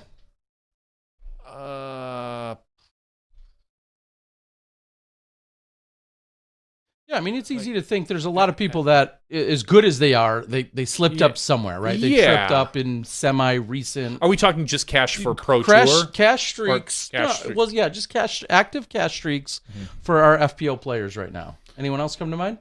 The board's saying Deanne Carey, but I mean, good putter, but yeah. I don't know that she's, maybe. I have to. Owen is being, as obviously a person being thrown out there. How about our number one tour points leader, Holland Hanley? No, she missed cash. This weekend, but but prior to this, I would have put her on the list. Yeah, prior to this, right? Because you can't think of. Well, I'll read it off. Because at one point I was thinking, and it was talked about on the broadcast, is that Holland, didn't make the cut, therefore wasn't making the cash this weekend. And I remember walking around in a fairway thinking, is Ella Hansen on that list? I'm thinking, Holland's got to cash a lot. Like, when's the last time she didn't cash? Yeah. All right, well, let me read off. Okay. This is prior to this weekend. So it didn't include Ledgestone. Our longest active cash streaks right now.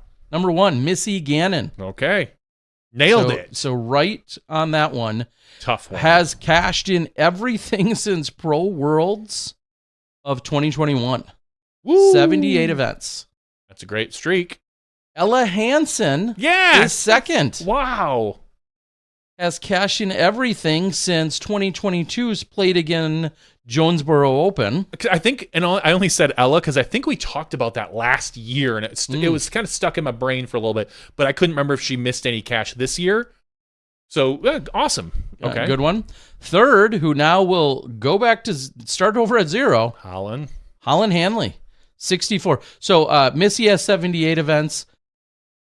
Ella, 65 events. Holland was at 64 events with active caching. Next, F49, who won't be touched anytime soon, or she's not moving up or down probably, is one Carrie Berlager. Well, I mean, is she still... She might be playing like a Masters event. Well, that's what I'm wondering if she's still... No, she hasn't. Last time she played was 2024. So she's kind of going to be like sitting in that position. Then next, at 34 consecutive events, again, not including this last weekend, is Owen Scoggins. And then Evelina Salonen. And then we'll go Angelique Chigfry, Valerie Mundahano, Heather Young, Ragna, Big D Lewis. Silva Saarinen is next. So anyway, one of those falls, and that's Holland. She will go back and start over. Missy's holding that torch. She's going to keep on moving. Yeah. She's just so consistent. Like exactly. It feels like, she might have a bad round, but seems like she never has like 2 bad rounds or 3 bad rounds in an event. When they're bad, they're not that bad, right? Or whatever. Her ceiling, or her floor, I should say, is higher. That even when she has a quote unquote bad round. So anyway, I thought that was interesting, only because as they announced that Holland's officially missed the cut line on Saturday going into the Sunday, I in my head was thinking, and I didn't really know where it stood, and I just looked it up on Statmando minutes ago. So for anyone that, I don't know, thinks I'm not a stat guy, because I always say I'm not, because I'm not. I just thought that was interesting. So yeah. There was, I didn't read the article, but there was a lot of confusion just by the comment section. I don't know if this is the definition of a headline, but I know there was an article posted, something about Ledgestone, and I'm by the context of the comments, I'm under the impression within the article, it talked probably about economic impact of all these people coming to the area and what it means. Oh, and I only say Worlds? That no, for this last weekend. Oh, because there was something about Worlds too, that came out like last week. Well, yeah, similar but different. Same concept is economic impact. And then I could read by the comment section that people don't know what economic impact is. And economic impact is that money in the events pocket. It's not money that goes into the purse. Economic impact is a contrived formula that a lot of the convention and visitor bureaus and tourism bureaus put together about how much people ultimately spend and therefore bring into an area's economy on an event. Yeah, they're figuring like hotel rooms. They're figuring the average amount that gets spent. Yeah, restaurants, gas stations, things of that nature. Overall economic impact, which is a very big phrase that has been around for a number of years and is crucial, because when you think about going places and a lot of people say, well, but disc golf's like a really big deal. It's like, well, let's just say you sold out your tournament. You have 90 people, depending on how regional it is. They may have driven in that morning. They may be leaving that night. But they bought a Gatorade at the local gas station. But they bought a Gatorade.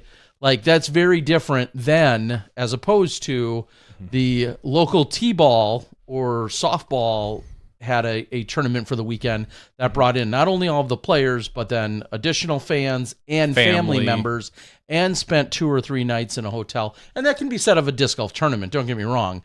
I'm just saying we're sometimes not as impactful as we think we are on some of our small events. Yeah, the small events. This one was huge. Well, this not only is this huge, but it's huge for a smaller area. Being the Peoria area versus this in the Chicago area, we'll say. If this were in the greater Chicago area, Evanston, we're barely a blip on the radar. We're not making much of a dent. Because one Microsoft convention downtown is equivalent or blows away what disc golf does. Now, I will say, they're happening every single weekend. Even Ledgestone would probably make a blip in the Chicago area, because you're talking 2,300 players or 2,000 or 17,000 players, I think is what I heard. That's a pretty good size to bring in for a couple days. We're not talking a one-day event. But to do it in Peoria, that right there is monstrous. Again, something like this, much less of a blip in the Houston area. Houston, like one of the largest metro areas in our nation, isn't seeing. They're not bragging about that nearly as much as the Peoria area is. Yeah, and look at how we've been as a disc golf community, how we've also been embraced in Emporia, if for all the exact same reasons. In fact, Emporia is considerably smaller in that we're just in that area, a much smaller radius, and Radius Brewing. And when we're there, the impact to the Emporia area is ginormous. So that's why we talk about, we see the marquees, we see people embracing us. They know what disc golf, and whether it's 600 or 800 or 900 or 1,500 people that have come to a GBO or a DDO, they know exactly what that's doing for their very, very small community. And so anyway, I guess my real point to this, though, is that money that is ultimately tabulated, that's how someone like a Nate Heinold and the rest of the event, that's how you earn either things like vouchers or rebates.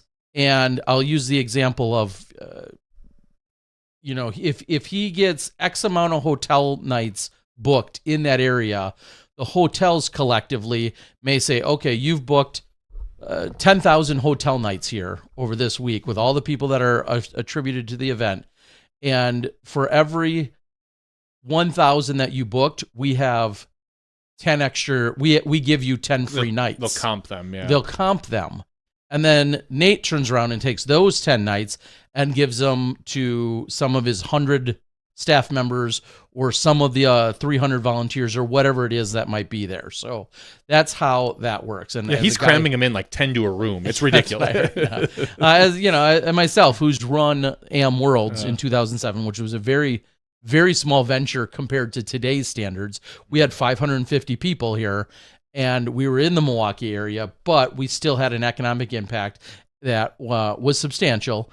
And what they did, though, is, like I said, they take some of those numbers, and then that's how they can attribute certain things to you and allocate resources. They're going to say, oh, we know you're doing this. You get X amount of TV time. Our local radio station, our local news station, kind of sees these numbers and also may get on board accordingly.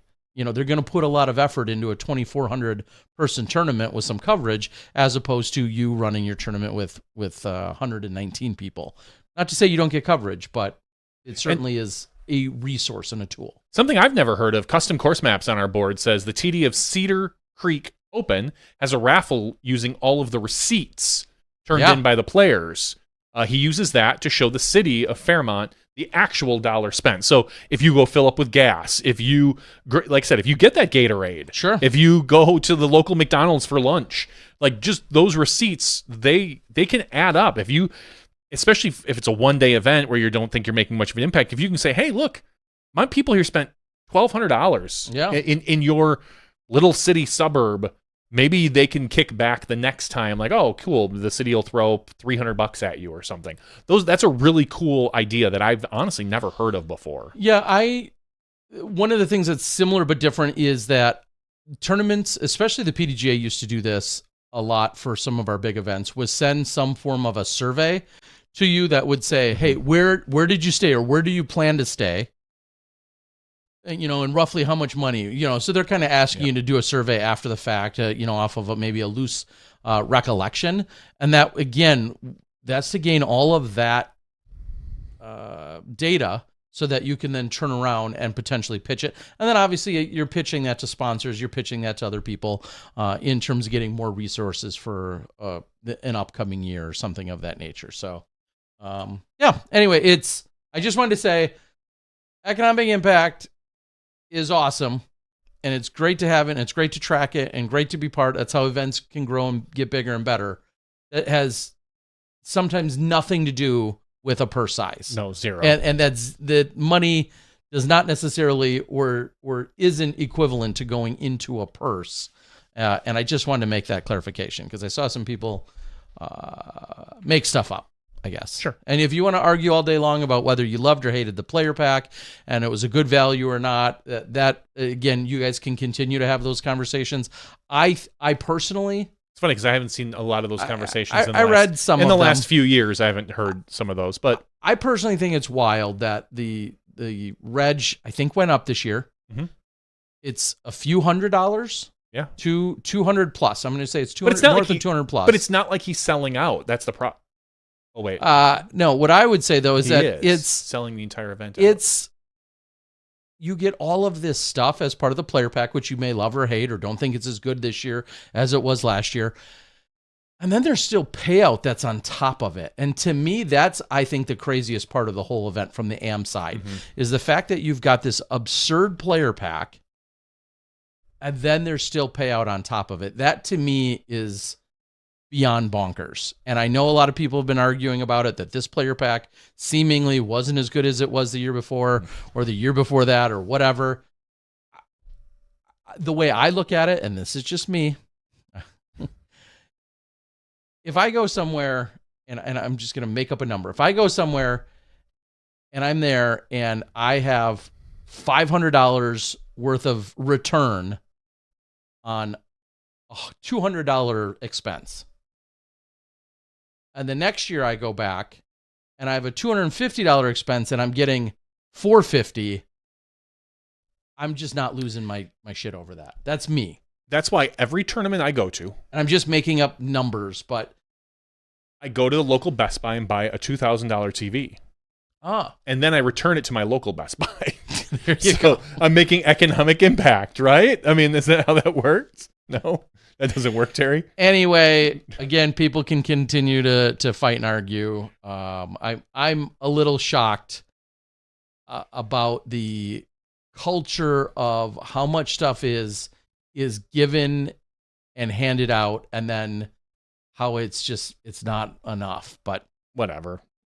You mentioned surveys, and I'm sure all of our viewers, all of our listeners understand and have seen the ads on the Pro Tour, but don't forget about the Ultra World survey. Go and fill those out.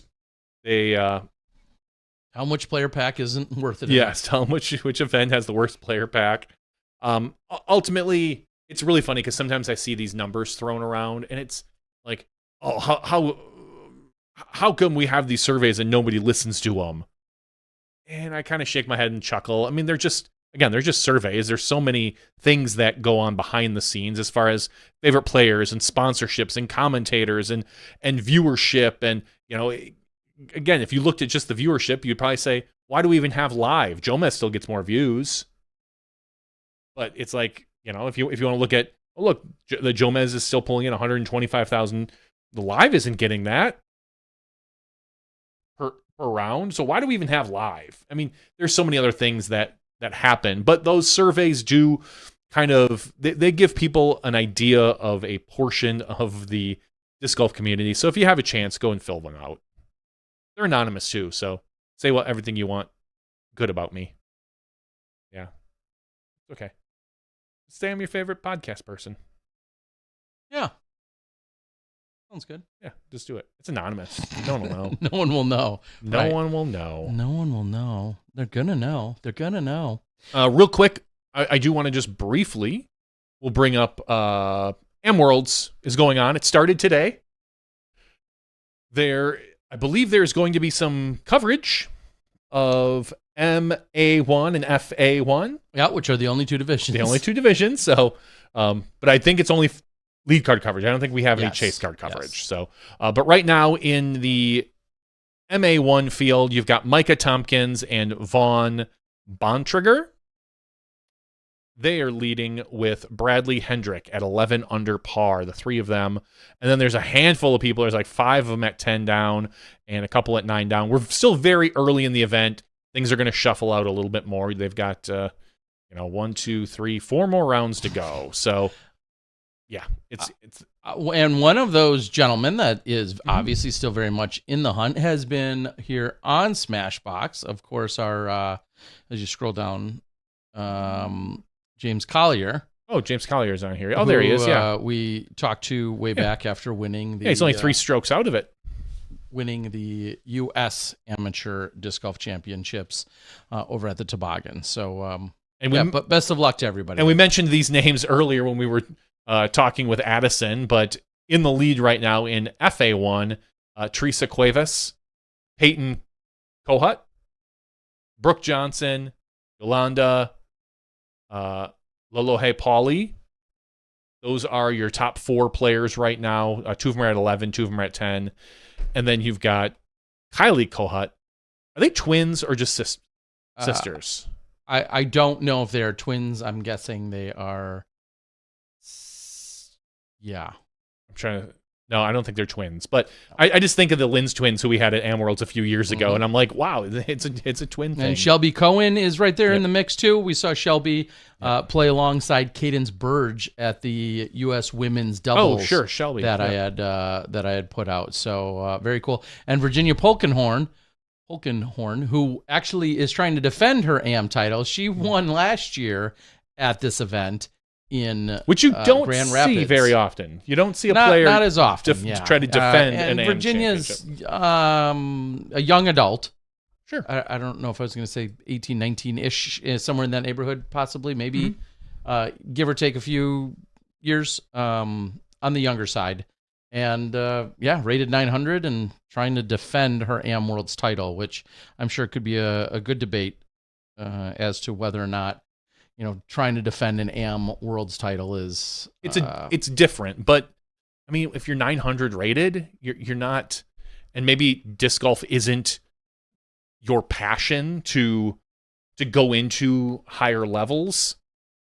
I mean, I guess I have a hard time getting up in arms about it. So, best of luck to everybody down there in Columbia, Missouri. I am pretty sure that maybe if you click up on the actual, click on it. There you go. As to the coverage, I thought maybe if you scroll down. Sorry, I didn't know where on the website part. Maybe it's listed somewhere there.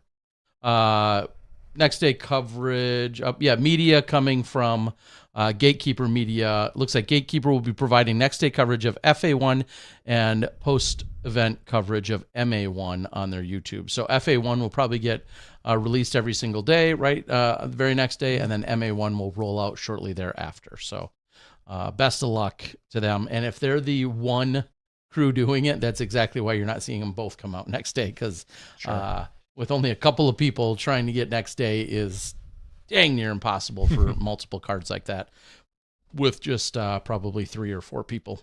Just real quick, divisional doubles, Brooke Johnson and Zach Peters. Was it a tie? It must have been. And then MJ Gager and Alan Vasquez. So there must have been a tie there. Yeah. I wonder if it was called due to some sort of weather or something a day or two ago. I don't know. But long drive competition, you have MA1 Noah Fell throwing 533 feet, FA1 Teresa Cuevas 341 feet, and Austin Gerke wins the putting competition in MA1, and Teresa Cuevas in FA1 wins it. Wait, Teresa won long drive and the putting? Look out. I mean, she's good. Yeah, I know. She's good. Did she finish 3rd, I think, at AM Worlds last year? Yeah. So certainly one of those contenders, which is exactly what we heard from Addison earlier. I'm wondering if that's ever been done. Sure. Won the long drive and the putting competition. Sure. David Wiggins. No. You don't think so? I don't think he won putting. Definitely won long drive. He did it. He did it at Pro Worlds, which is probably even more impressive. He won them both? Yeah, and I think he won skill shot that year. And I think he won mini. He literally won almost every single game that there was that particular year. Wow. I don't remember that. That's funny. Yeah, David Wiggins was obviously he's a beast in a lot of ways, but that particular year. So that's amazing. Yes. Did he cash at the tournament? No, he took like 6 from bottom. No, I'm just kidding. Yeah. I'm assuming he cashed that. Funny. Anyway. All right. Speaking of this weekend, obviously Idlewild's taking place. Best of luck to everybody. I hear storms may or may not be an issue. That's what I think Felix let me know over there at Ace Run. He said today was kind of tough. Filmed a 9-hole practice round in high 80-degree temps. Ooh. It's supposed to be in the high 70s to low 80s the rest of the week, though. I mean, that sounds dang good. Just keeping an eye on those thunderstorms that always seem to be an issue out here. That's what he wrote me earlier tonight. So to Felix over at Ace Run, along with everyone else, obviously on the tour and the network, good luck weather-wise this weekend. I myself, so I had declined the opportunity. First of all, I was not offered any kind of work at Idlewild. So nobody likes me there. But you could have been a spotter. Yeah, it could have. But Tim's already there. I know. So we don't need me out there. That's true. Tim's got hole 16 done. Yeah, Tim's got it dialed.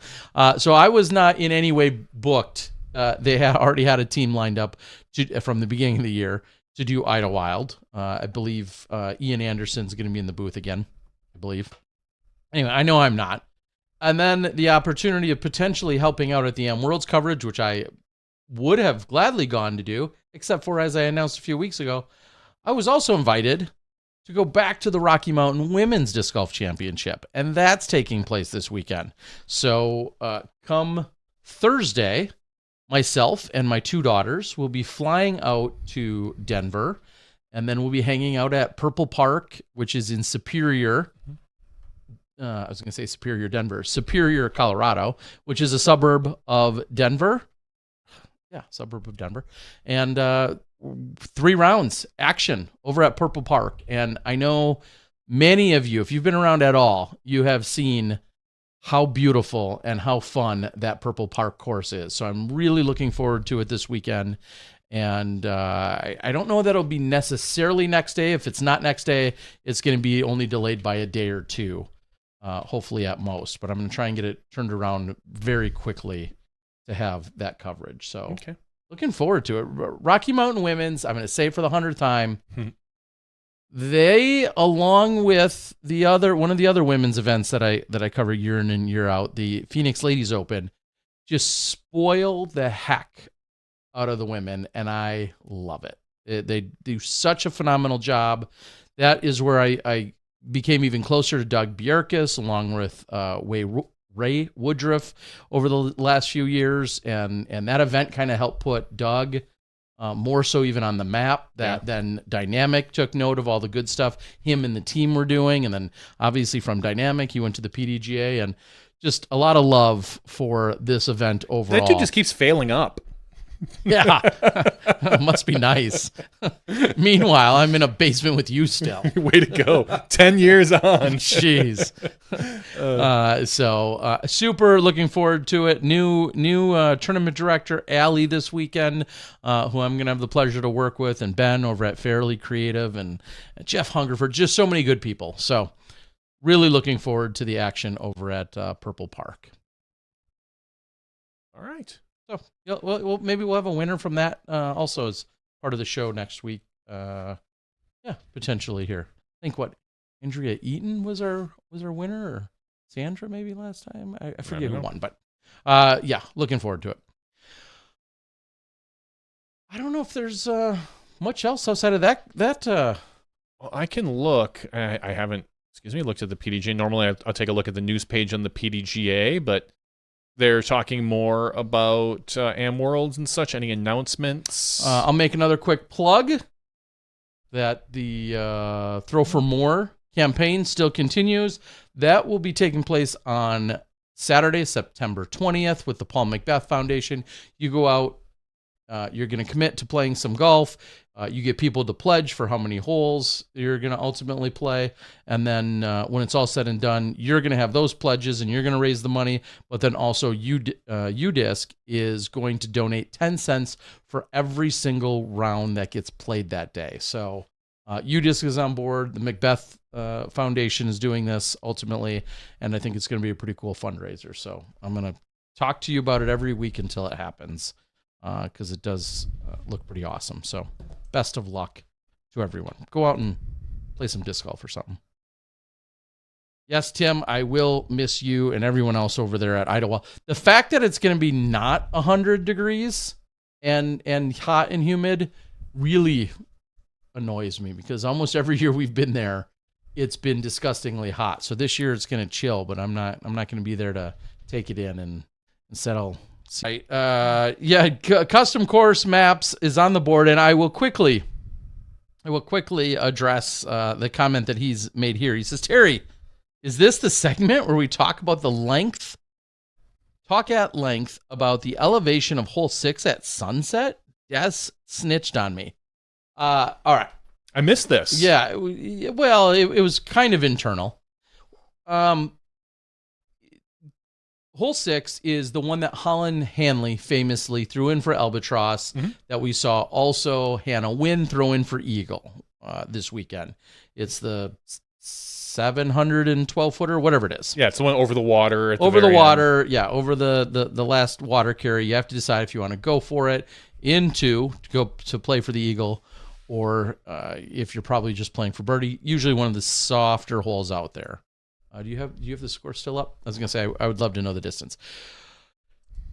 Custom Course Maps has been very adamantly pushing for more accurate course maps with more detail, and not only more detail, but more description, more detail, and maybe a little bit more accuracy, or a lot of accuracy, depending on how you look at it, I guess. And in that particular hole that I'm talking about, Des on the broadcast said it may feel deceptive or seem deceptive, but the basket of that hole is actually at a higher elevation than the tee is. And she said that as I was walking the hole. And when we got done with the hole, I unmuted myself just to the booth, not to the world. And I said, there's no effing way. There's no way that this basket that I'm standing at right now is at a higher elevation than the tee pad that they threw from 700 feet prior. But did you account for the curve of the earth? Not when it's flat, you idiot. Because now, and so Custom Course Maps It could still be flat and curved. is in fact then made a more than one post saying that I'm not accounting for something and something blah. You're looking at some fancy maps that you have, and you do this for a living. I still do not believe it, and whether it's purely deceptive. Just I've stood on that tee and I know where that basket is. And I know there's a downward slope initially, and then it kind of flattens. I don't know what to tell you other than I still don't believe it. It would be interesting, and I don't know how accurate this would be, is if you stood on the tee and if you could possibly range find, so to speak, Bushnell the hole, and then some of those Bushnells to some degree of accuracy, obviously tell you elevation as well. I don't know. I just don't believe it. I would put a small amount of money on it even. Sure. There are tools, clearly, that you can go and mark. And that's exactly what he does. Yeah. From a mapping perspective. Now, you're saying obviously some surveying and all this other stuff that's way beyond my scope. But I do not believe it. Okay. So what do we do now? Custom Course Maps. Do we fight? Next year, you'll have to, figure it out. With where it is on the hillside, and maybe you're, I don't know what your reference points are. You probably have enough reference points because it's probably like in a good satellite, because that tee pad's been there for a while and that basket's been there for a while. I keep thinking that maybe you're not just placing the tee or the basket in the right place on your fancy map, and therefore you're getting an off reading, but those assets have been there for a while. I don't know. He says standing at the basket and eyeing the level of the water helps. Yeah, it's still below. All right. I don't know what to say. Arm wrestle? No, you beat me there. Anyway, but it was funny that Des reported back to you what I said to her privately. Snitching. That's Snitches Des get for stitches, Des. That's Des for you. Anyway. Any feedback? How much you didn't watch it all? No, I'm curious if maybe since you didn't, if there's any feedback that the rest of our disc golf listening community has for us. It has for me. This is only the second event that I was on the course, because I went to Discmania Challenge and then I came here, and then my final event where I'm on course this year will be D-Glow. You're gonna make me say it. I don't like. No, don't say it. I don't like to give you any sort of props or credit. Don't. That's fine. But, and this is no offense to Perk or to Brian or to Grant, but I think you're the best person on you're the best on course person we have overall. I think I don't think so. I do, only because I take into account the interviews that you do as well. I think that puts you above those other guys, because the interviews that you do tend to be better than the other ones. I think if you're talking purely on course, Grant whoops you. But I feel that your interviewing skills raise the overall package that's available up above Grant. Like he's a little punk. No, I'm just kidding. I like Grant a lot. Grant's this weekend. Yeesh. I know. No, and I have to listen to that guy. I appreciate it. I'm not poetic and have great phrases and words and turns of disgustingly nice things to say about the course. Yeah. He's so good at that. Let me be very clear. I'm not I know you're fishing not for any kind of I compliments. know you're not. Trust me. And or even comparisons. I'm really not.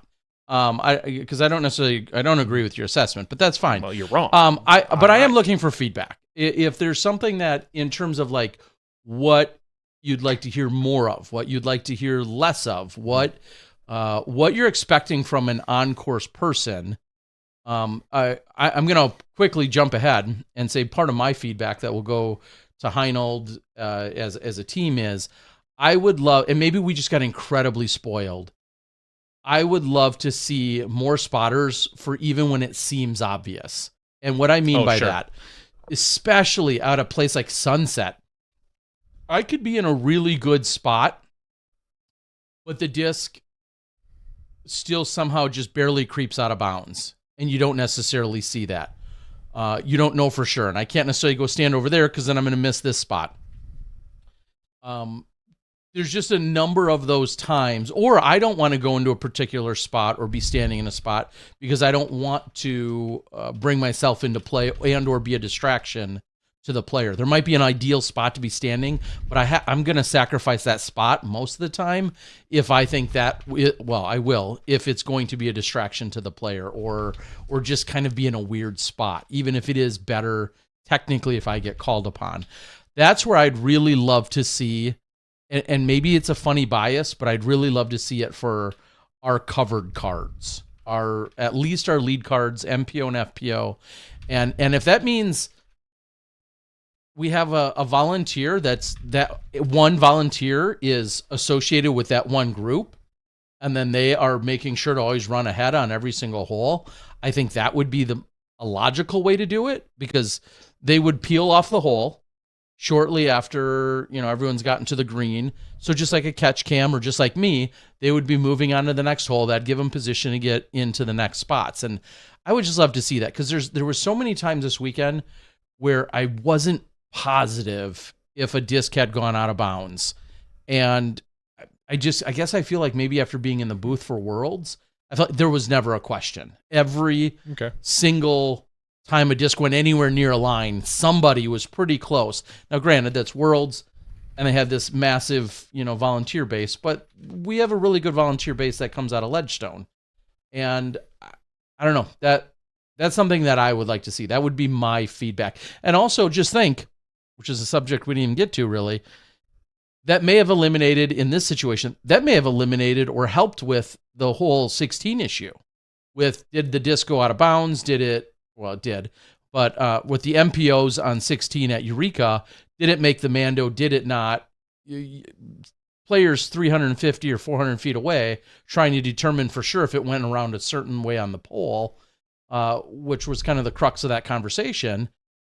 That's where, if there's a dedicated spotter that's at least with lead and chase cards, or the ones that are covered. Now, is that right, wrong, good, bad, indifferent? I don't know. Is that some kind of weird, unfair advantage where you're on hole 16,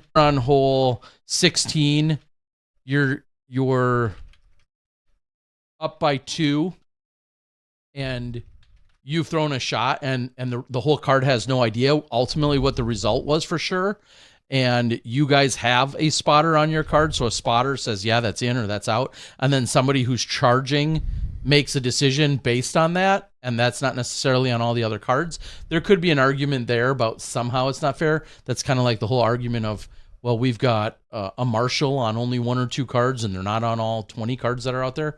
I get that, but there were so many spots this weekend where I just really wish I knew for sure if a disc was inbounds or not. And even if I was in what I felt was a good spot, inevitably it goes to the secondary good spot, and I couldn't tell. So I don't know. That's something that came to mind. So yeah, and going back a little bit to the encore stuff, I put it in the board.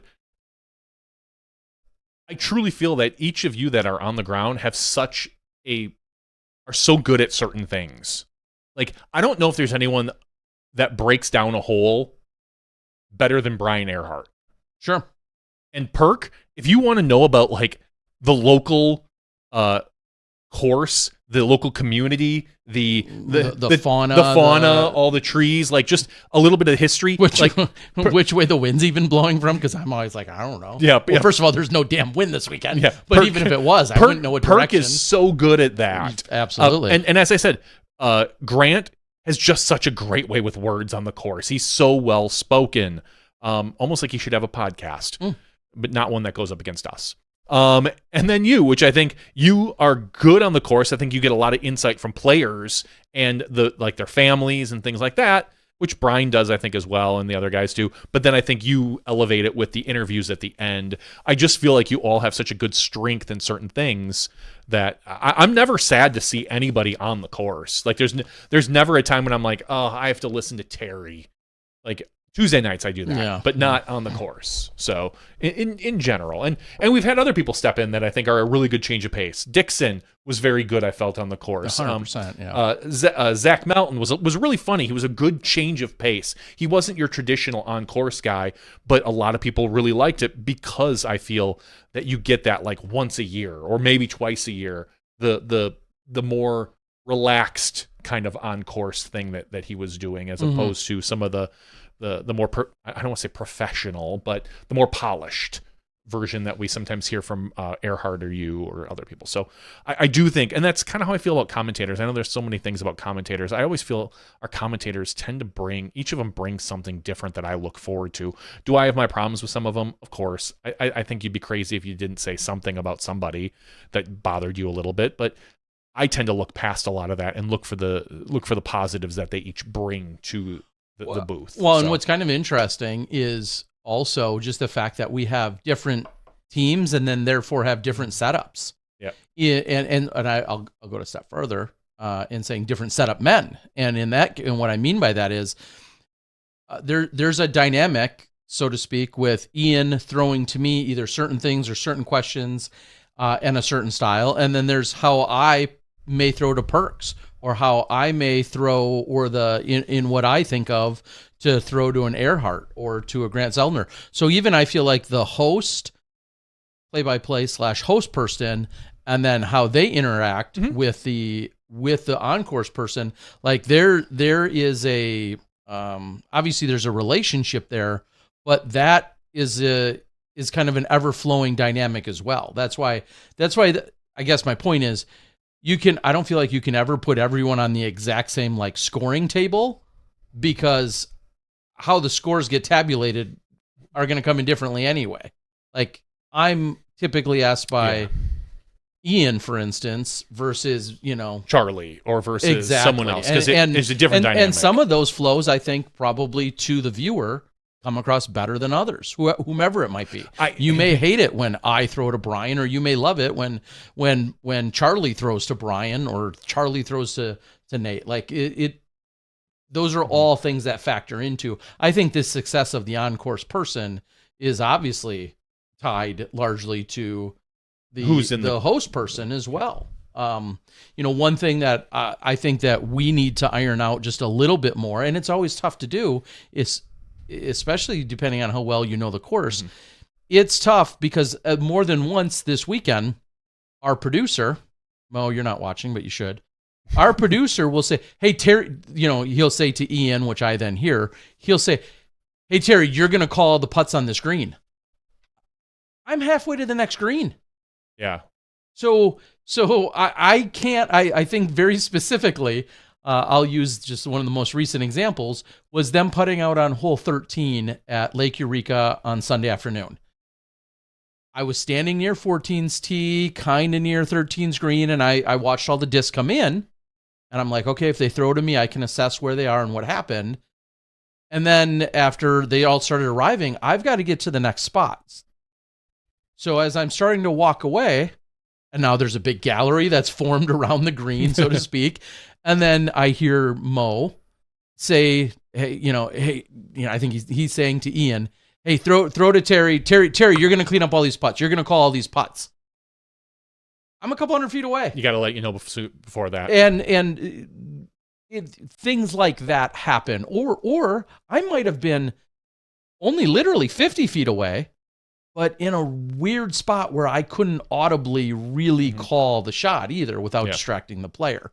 Sometimes those things are just going to happen. And I certainly don't get upset about them, but those are some of the nuances that can happen. And one thing that happened more than once this weekend, and it's just a quick PSA, if any on-course person is walking around and they got a mic in their hand and or like me have an earbud in and I only have one good ear and that's the one that's got the earbud, I can't necessarily engage with you because I'm listening in case someone throws to me. And more than once this weekend, somebody had stopped me and or said something, which I'm all about being cordial and friendly, but they said something, and one time I just flat out missed.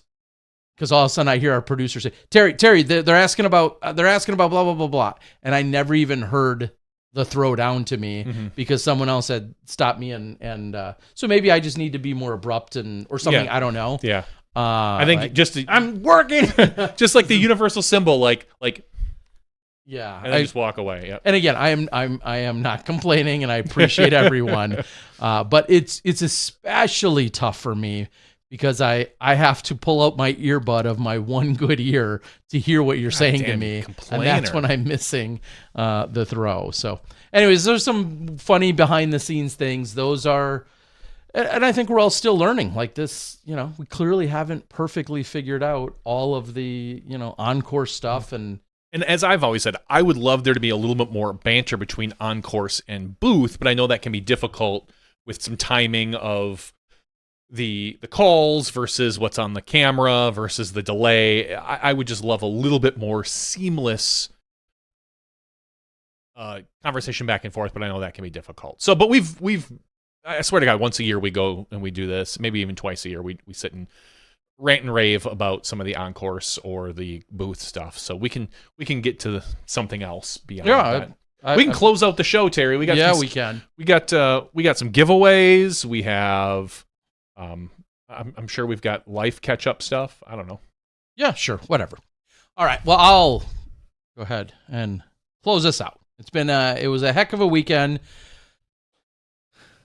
Good heat on and off the course all weekend long. There's no doubt about that. The competition was great and so many great storylines, whether your favorite person won or not. I feel like we still had a lot to talk about. And congratulations to everyone else that showed up, played one of the 18 or 19 different flex starts or hung out, got some of the free ice cream that was offered up or whatever the case may be. Hopefully you don't need to use the Zanfell that you were given in the player pack, whatever the case is.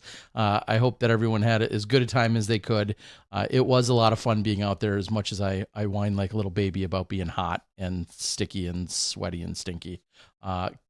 Storyline like our guest tonight, Addison Woodard, is one that I think many will remember, and the battle with Owen and Val, absolutely incredible to watch. So congrats, of course, to Gannon Burr. It keeps winning, and get used to it. Yeah, he's not going anywhere. You've only got like 15 more years of it, probably. He's not going anywhere anytime soon. So with that, I'm going to close it out. We'll take a quick break, and when we come back, we'll have the after show. We've got, as Johnny said, some giveaways and some other things going on. But that's all been SmashBoxx TV Podcast 569. We'll see you in the after show when you step inside the Smashbox. Thank you to our $2 and above patrons. Your name is listed below in the credits. If you are interested in being listed as a producer in the SmashBoxx TV credits and supporting this and other fine podcasts, please visit patreon.com/SmashBoxxTV.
Hello, everyone, and welcome to SmashBox TV Podcast 569's After Show.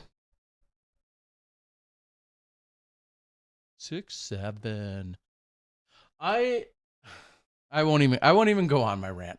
I did say to my Why not? That's what this is for. No, I did say to my 14-year-old today, as I took her to her volleyball tryouts, school and all that's just getting started. There, here in Wisconsin, plenty of schools have not started yet. I know that is abnormal for a lot of the rest of the country, but most of our schools will start either a day or two before Labor Day or literally the day after Labor Day, which is the case for my kids, the day after Labor Day. Same here. Anyway. The way God intended it. Yeah. I did tell my 14-year-old and her friend, just like I've told them 100 other times, I can't wait till we fast forward a couple months and you realize how effing stupid one of your sayings is right now, and it's half the kids around the country. This whole 6-7, and I've never heard that. Well, that's you're not in the loop. No. It's absolutely a thing. It's absolutely obnoxious. I should get my kid down here or over here and see if he even has heard of it and knows it. Where's it from and what does it mean? Tara? It's just a thing kids say. There's some ties to ties to basketball and 6-7 because 8-9 it's 6-7 because 8-9. Yeah. Then there's a thing, and it sounds like it's continued to transition as to exactly if it really means anything or if it's just a stupid thing that they say. But my whole point is, I said to her, I just can't wait.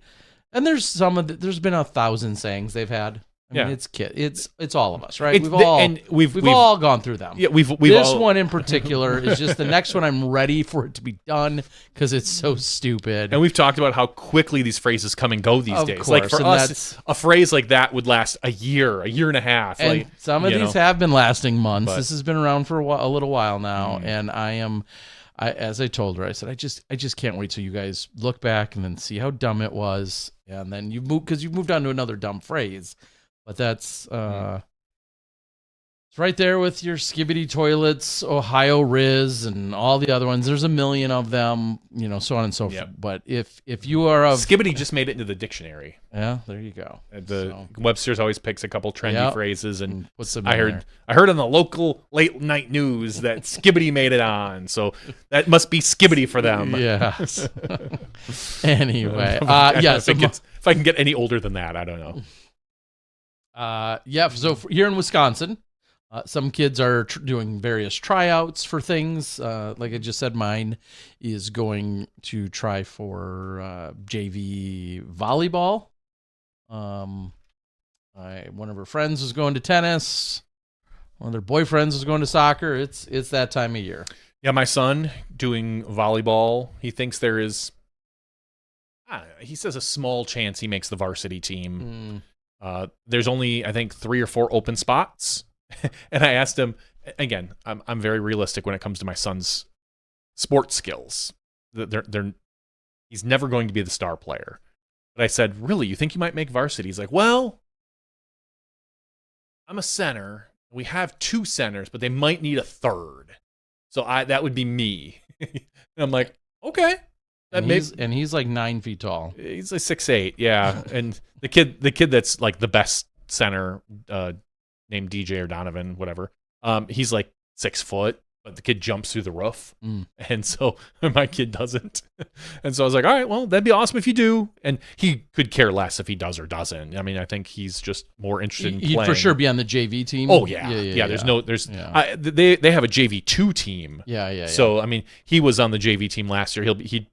He's for sure going to be on the JV team, maybe varsity. Again, the downside is I asked him, I'm like, well, if you make varsity, you're probably not seeing much of the floor. Mm-hmm. And he's just like, that wouldn't be the worst. And I was like, okay. I said, versus JV, where you're going to be probably, you're going to get rotated in all the time. But I don't know. We'll see. So kids doing the sports things and getting, I'm stuck at home. I was stuck at home today because there's no like there's no camps or anything, so I have to be home with my daughter just to make sure that things go well here. And so get this. I know last week I think I mentioned that my wife got rear-ended, or maybe it was 2 weeks ago I mentioned that, and we're dealing with insurance. I told the whole story how I mostly paid off her car right as I got my car because I didn't want 2 car payments. Because that would suck. So at the time, I thought, all right, cool. I paid as much as I could at the online, which left about $300. And I just thought to myself at the time, don't worry, our next payment will finish that off. Well, then she gets rear-ended, and the insurance company steps in. So now the insurance company is like, cool, we'll give you your money after we verify the title holder, who is the person, who is the bank, technically. Okay. Or the lien holder. And so I'm like, all right, cool. Should I just pay this off is what I asked the guy. I'm like, I can literally just go online. It's like $300. I'll just pay off the rest of the loan. Then we don't have to deal with them. And they were like, no, not now, because then what they're going to have to do is they're going to have to do all the paperwork to give the title to you and take the lien off. So it's better if we deal right with them.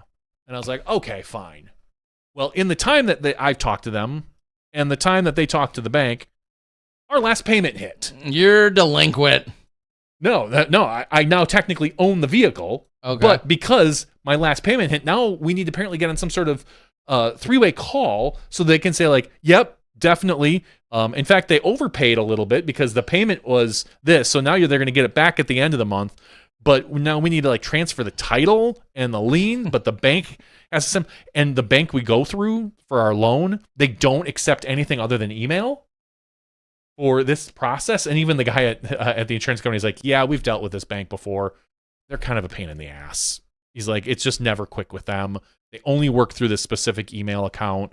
And he's like, I feel like they've got one. And the guy even said, he's like, I feel like they got one person that does all this. And I was like, all right, well, this sucks because we're waiting to like go get a car. We haven't quite decided what we're going to get, whether it's still going to be the Ascent. We test drove a Touareg, a Volkswagen. We might look at the Hyundai Tucson. Those are kind of the three that we're looking at right now. But we can't do anything. We can't make a move until we get our check. Because I don't want to buy a car, have a giant loan payment, and then put a whole bunch of money down on it and still have like that big loan payment for like a year.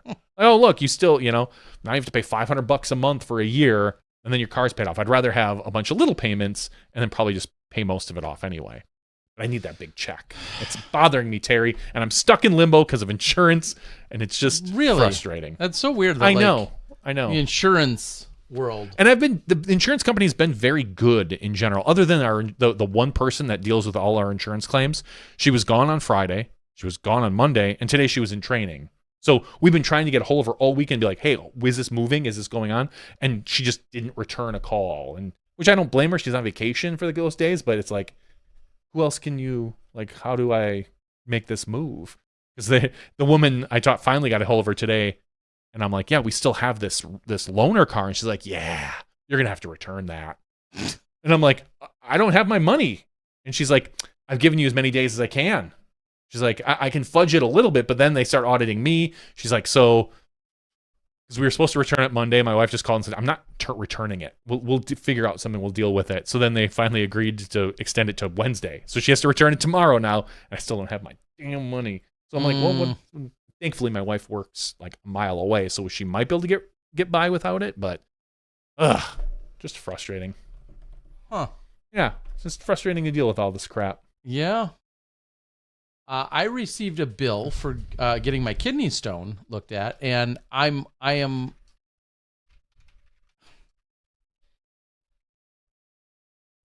guess that it's still gonna be expensive, and I'm hoping that they just don't have my right insurance information, and that it's going to be significantly less than this. But I was at the doctor to have this looked at.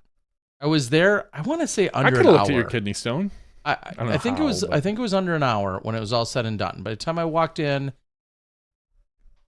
I told them what I think is wrong. They did a CAT scan, came back, told me that's it. Here's some pills. Hope it passes. Good luck, buddy. As of right now, again, I'm hoping to have an update for you guys next week. As of right now, just a little $3,300 visit. For them to do an X-ray? Well, they did. Yeah, they did a CAT scan. CAT scan. Okay. You know, and then told me what I thought. Yeah, so I'll be interested to see. Now, I'm hoping that they have the wrong insurance or outdated insurance info from me, and then it will get resubmitted. I'm just going to say this. Even when it gets resubmitted, it's still going to come back as something that's going to piss me off. That's so dumb. dumb. And I'm talking about being fully insured. Mm-hmm. And I'll be interested to see what it gets. And all I think is, yeah, this is why people don't go in. And this is why people go broke and hate the system. We'll see. Well, no matter what, it's going to be expensive. I mean, whether it turns out to be $2,800 or $25 or $15 or whatever, my 1 hour visit. Disgusting. Yeah, should be fun. Anyway, yes, and Ed says CAT scan is a big ticket item. At least they didn't find his Brian tumor. Yeah, you're right. At least they don't find my Brian tumor. Yes, I knew exactly what you meant. Would that be near your Earhart? Yes, my bear heart. Right by my bear heart. Well, he corrected it with brain. Woof. Yes, I wasn't sure. Yes, I was a little confused. Anyway, so so that's fun. Yeah, and then as I said as we're closing out the show, excited to take a little trip out to Colorado, and then that women's event did get me. Also sparked a reminder to head over and shoot a message to my friend Jamie, who has been running the Phoenix Ladies Open the last few years, which then sparks not only a confirmation as to that event, super looking forward to it, hope to be involved with that come November, but it also brought up, ever so coincidentally, tonight, just before the show started, Spinners on the Green has an update about Vista del Camino park renovation. The course. Yes. So I'm going to quickly paraphrase. It's kind of a longer post, but they basically said, hey, we're working with the city, the city's in the city planning in terms of trying to keep a course here and keep things moving. There were some permits that have or haven't been going around, and even says we've heard some rumors going around that the disc golf community, that the course will be not here. And that is in fact not the case. So a course will be there in some capacity. Obviously, this is gonna go through different phases and iterations. And I'll just read some of the bullet points where it says here's some of the notable changes. They are scheduled to plant 60 to 80 new trees and run irrigation directly to the trees for the first time ever at Vista. That's pretty cool. So you're gonna invest probably quite a bit of money to put up some trees and then run irrigation to them. So that's pretty exciting. Yes. And 60 to 80, like, that's a substantial amount. I worry that, like, these younger trees, if you have, you're going to have to keep the golfers away from them. It depends on the size of them. Depends on, obviously, yeah, but of course. The pond closest to the McDowell Bridge, hole 9, is going to be dredged out and made bigger. So McDowell Bridge. So that's if you go there. I was gonna say, and kind of that's or wait, I don't know, where am I thinking of McDowell? I don't know. Anyway, either way, because there's like 9 different versions of what you consider Vista, whether it's you're playing the Memorial or Shelley Sharp versus if you went out there tomorrow, it's all kind of different. But the next pond to the south and the stream leading to it are going to be filled in and turned into a narrow wash area. The pond that we play over on hole 18 and the pond on hole 1 are supposed to be made into one big pond. So hole 18 and hole 1, if you were playing casually, or if you were not playing in the current, sure, is my assumption. Okay. is what they're talking about, the standard layout.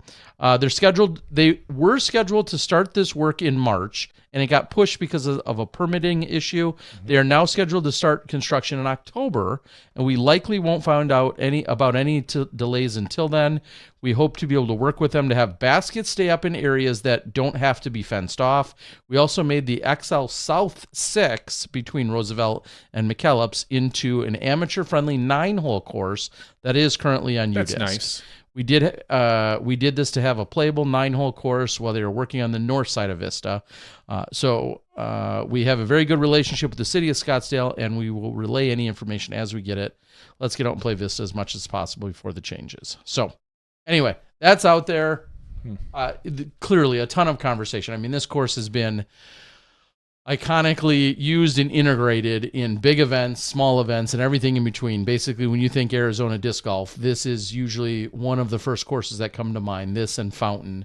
Obviously, there's tons of other great courses, but in terms of our largest scale events, the Memorial, the Shelley Sharp Memorial, the PLO, these events have all been held at Vista. So there's some of your updates as of right now. This was all talked about last year when we were there. It was even talked about the year before in terms of things happening. And I think I even posted and said, selfishly as a media guy, thinking ahead to Shelley Sharp, thinking ahead to the Memorial, I know all of this could change tomorrow. This could all get delayed and pushed back years, or they could turn around and start construction, right on time, actually. And so I guess the point is it's going to be a work in progress probably for quite some time. They're not going to know for another. Yeah, exactly. And all we can do is kind of keep people posted and update as we know more and as things unfold. So, yeah, there's your update on that end. Well, I want to run 2 experiments tonight. Uh-oh. The first, I feel like I should have a whatnot thing. Yeah. I'm going to open a pack of cards. And I'm only going to do this because I know I mentioned last week during the flood, this pack was inside of a box that was wrapped in cellophane that was floating in the water. Yummy. The cellophane didn't hold. The cardboard box was soaked. And the cards inside. I mean, these are like sealed. They are sealed. Like, I mean, that's as legit as a seal. I'm going to say they're good. I think they're fine, too, but I feel like I should open one to make sure. Open it because up. There's a bin up there that now has, I think, 40 packs in it, or maybe probably 47 packs. I think it was 2 24 packs or 2 12 packs. Okay. I don't know. There's a whole bunch of them. So I'm going to open this one up. I just randomly grabbed one. I want to make sure that these are good. Make sure they're not wrinkled. Make sure they're not... Should I be wearing white gloves or something? I was just going to say, where's your gloves? All right. Ooh. Right off the top. A winner. Simon Lizotte. Dang. On the top. And that card feels good. Looks good. No issues. Oh, yeah. Yeah, it's like a mint, right? Yeah, I mean, I don't know what the center and the... You're not grading it for crying out loud. Yes. This, as far as I can tell, seems like a perfectly intact card, which is great. That's good. That makes me feel confident about the other cards that are in the decks in there. In fact, I had a card that was just in a sleeve. It was the Rookies of the Year last year, Silva and Luke Taylor. They were just in a sleeve, but the water wasn't able to penetrate inside the sleeve, so I felt good because I had 2 of those. I checked. I could see in there. Ben Calloway. Okay. I have not opened. I have tons of packs, and I've never opened them. Neither have I. So this is... none of these. Is a little bit of a... Emmer Daddy. Emmer Daddy, who we haven't seen in a minute. Jake. Little Emerson Keith. What do they call him? Horseshoe Putt Hebenheimer. I think they call it a dad putt sometimes. Yeah, okay. Ooh, an all-star. Kristen Tatar. Ooh. A misprint now because their last name's Lot. A Gregory Barsby. Okay. Jake Mon. It's so funny that I'm looking at these for my first time. I've never Just seen because these. I own like thousands of dollars of the cards, but I never got around to opening them. Same here. The only reason, again, literally the only reason I wanted to open them is just to make sure that the cards were good. Oh, they're real good. I feel real bad that I don't have the box for them anymore because I really just wanted to keep a sealed box. I wanted to keep a sealed box or two of them. I had two of them, and now the boxes clearly aren't sealed; they're just packs. A super shiny Luke Sampson. It's got some hollow or something. Interesting. We've got, again, call me naive and a newbie here. We've got height and weight on here. Okay. I mean, that's legit. As a sport and athlete, you deal with that. Okay. Jake Wolf. So I had two Jakes in one pack. I think that's a problem. Jake Mon and Jake Wolf. Yeah. I want to be less than Jake. Jessica Weiss. Anna Wynn. And Raven Klein. There, that was the pack I just opened, and that's a test pack. I'm not going to open up anymore. Well, you've proven that these are. Thank you, Brixton, for sealing these cards very well. I wish they sealed the box a little bit better. I wish that cellophane would have been. Yeah. Why couldn't I just throw these in like the bottom of an ocean? The ocean. And I can't complain about that. Like I said, they were in a cardboard box. The two sets were in a cardboard box. I had set them down on the floor here because they were originally like set somewhere else because I was moving things around, and then of course the flood happened. But ultimately the cards are in great shape, so I'm going to throw them in some sort of sleeve or something, and then I will just toss them back in my bin. Give you $1 for that pack. $2. What? Not me. I don't know, Terry. $5. $5 for that pack. For this particular pack? Yep. No, I'm keeping it, Terry. I'm keeping it, Terry. Question for you.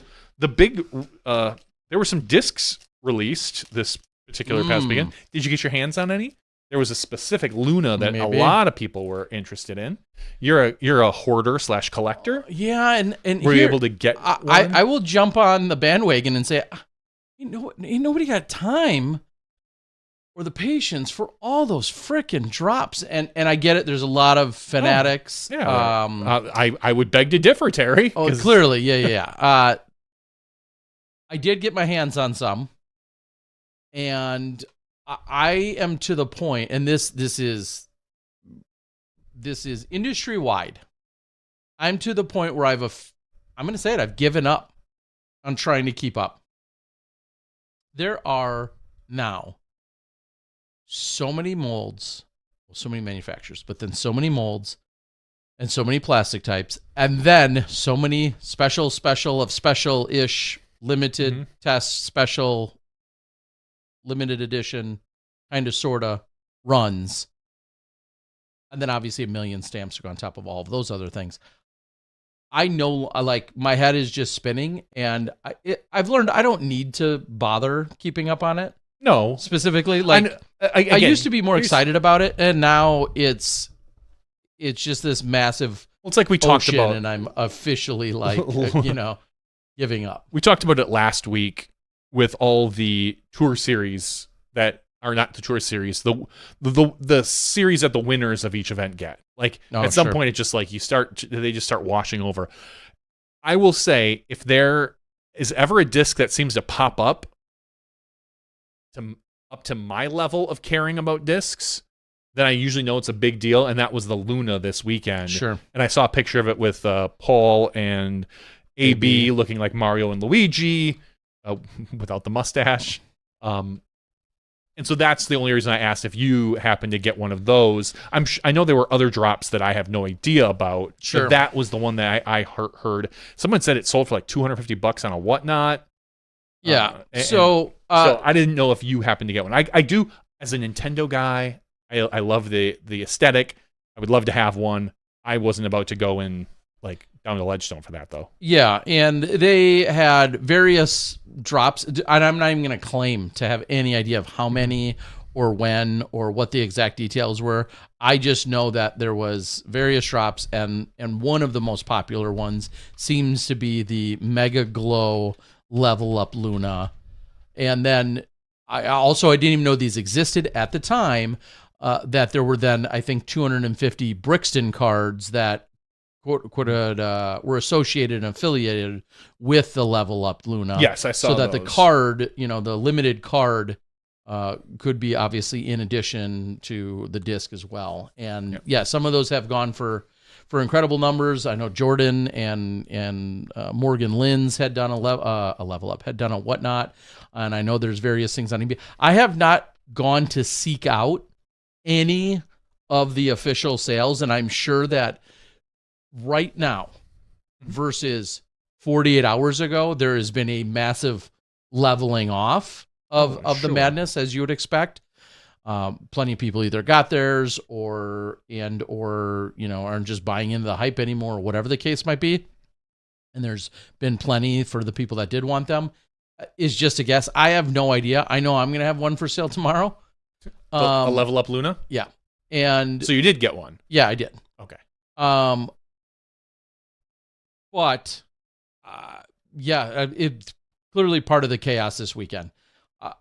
I'll say what I've always said, which is, first of all, there's a limited amount that people could get. I don't know how easy it was to get back in line or not, or whatever. I don't know any of those details because, again, I didn't pay attention to any of that. We're never going to, as far as I'm concerned, we're never going to get past the idea of something specific gets dropped at an event, and it's difficult to get your hands on unless you're at the event. And then some people want to turn around and sell those. I don't have a problem with that. If you do not want to pay $250 or even $100 or even $60 for a disc, you don't have to. You will be able to go to sleep that night, and you'll be able to wake up the next day, and you'll also be able to go out and play Frisbee and play disc golf the next day, probably as poorly as if you didn't own this disc. So what's the phrase about fools and separating from their money? Like, if people want to buy them, great. If they don't want to buy them, that's great too. Especially in a I'll say a bidding world, and it doesn't even have to be. If you want to set a price, if I were to put this up tomorrow, and I set a specific price on it, I don't even know what it would be. Let's just throw out a number and say $100. $100. And somebody wanted to snatch it up right away, like, yeah. And if somebody didn't buy it, I'd be like, that's okay too. Yeah. Or if I set it out there for $5 in a bidding scenario and it got to $105, well, that's okay too. Guess what? Like, one of my biggest arguments with the whole either flipping or not and selling or not and collecting and not or throwing, whatever, is that we're not talking about oxygen tanks, at ground zero the day of 9/11 here. I mean, we are not talking about things that are absolutely like a necessity to live. And that's how I feel like so many people treat the market of like, that's just not fair. You can't do that. You're a swindler, swine, piece of trash because you're trying to make some money or you're trying to flip something. Guess what? Nobody is going to die without one of these. Nobody needs these. And I don't have a problem at all with people flipping them. Like not even in the slightest. Like, I think having a healthy collector's market is good for disc golf in general.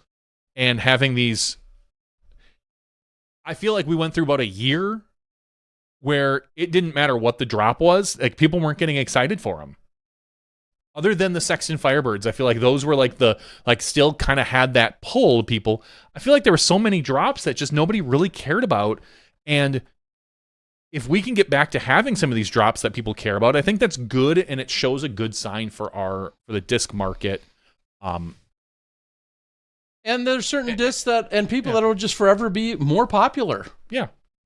I get it. Now, it's this is not unique to disc golf.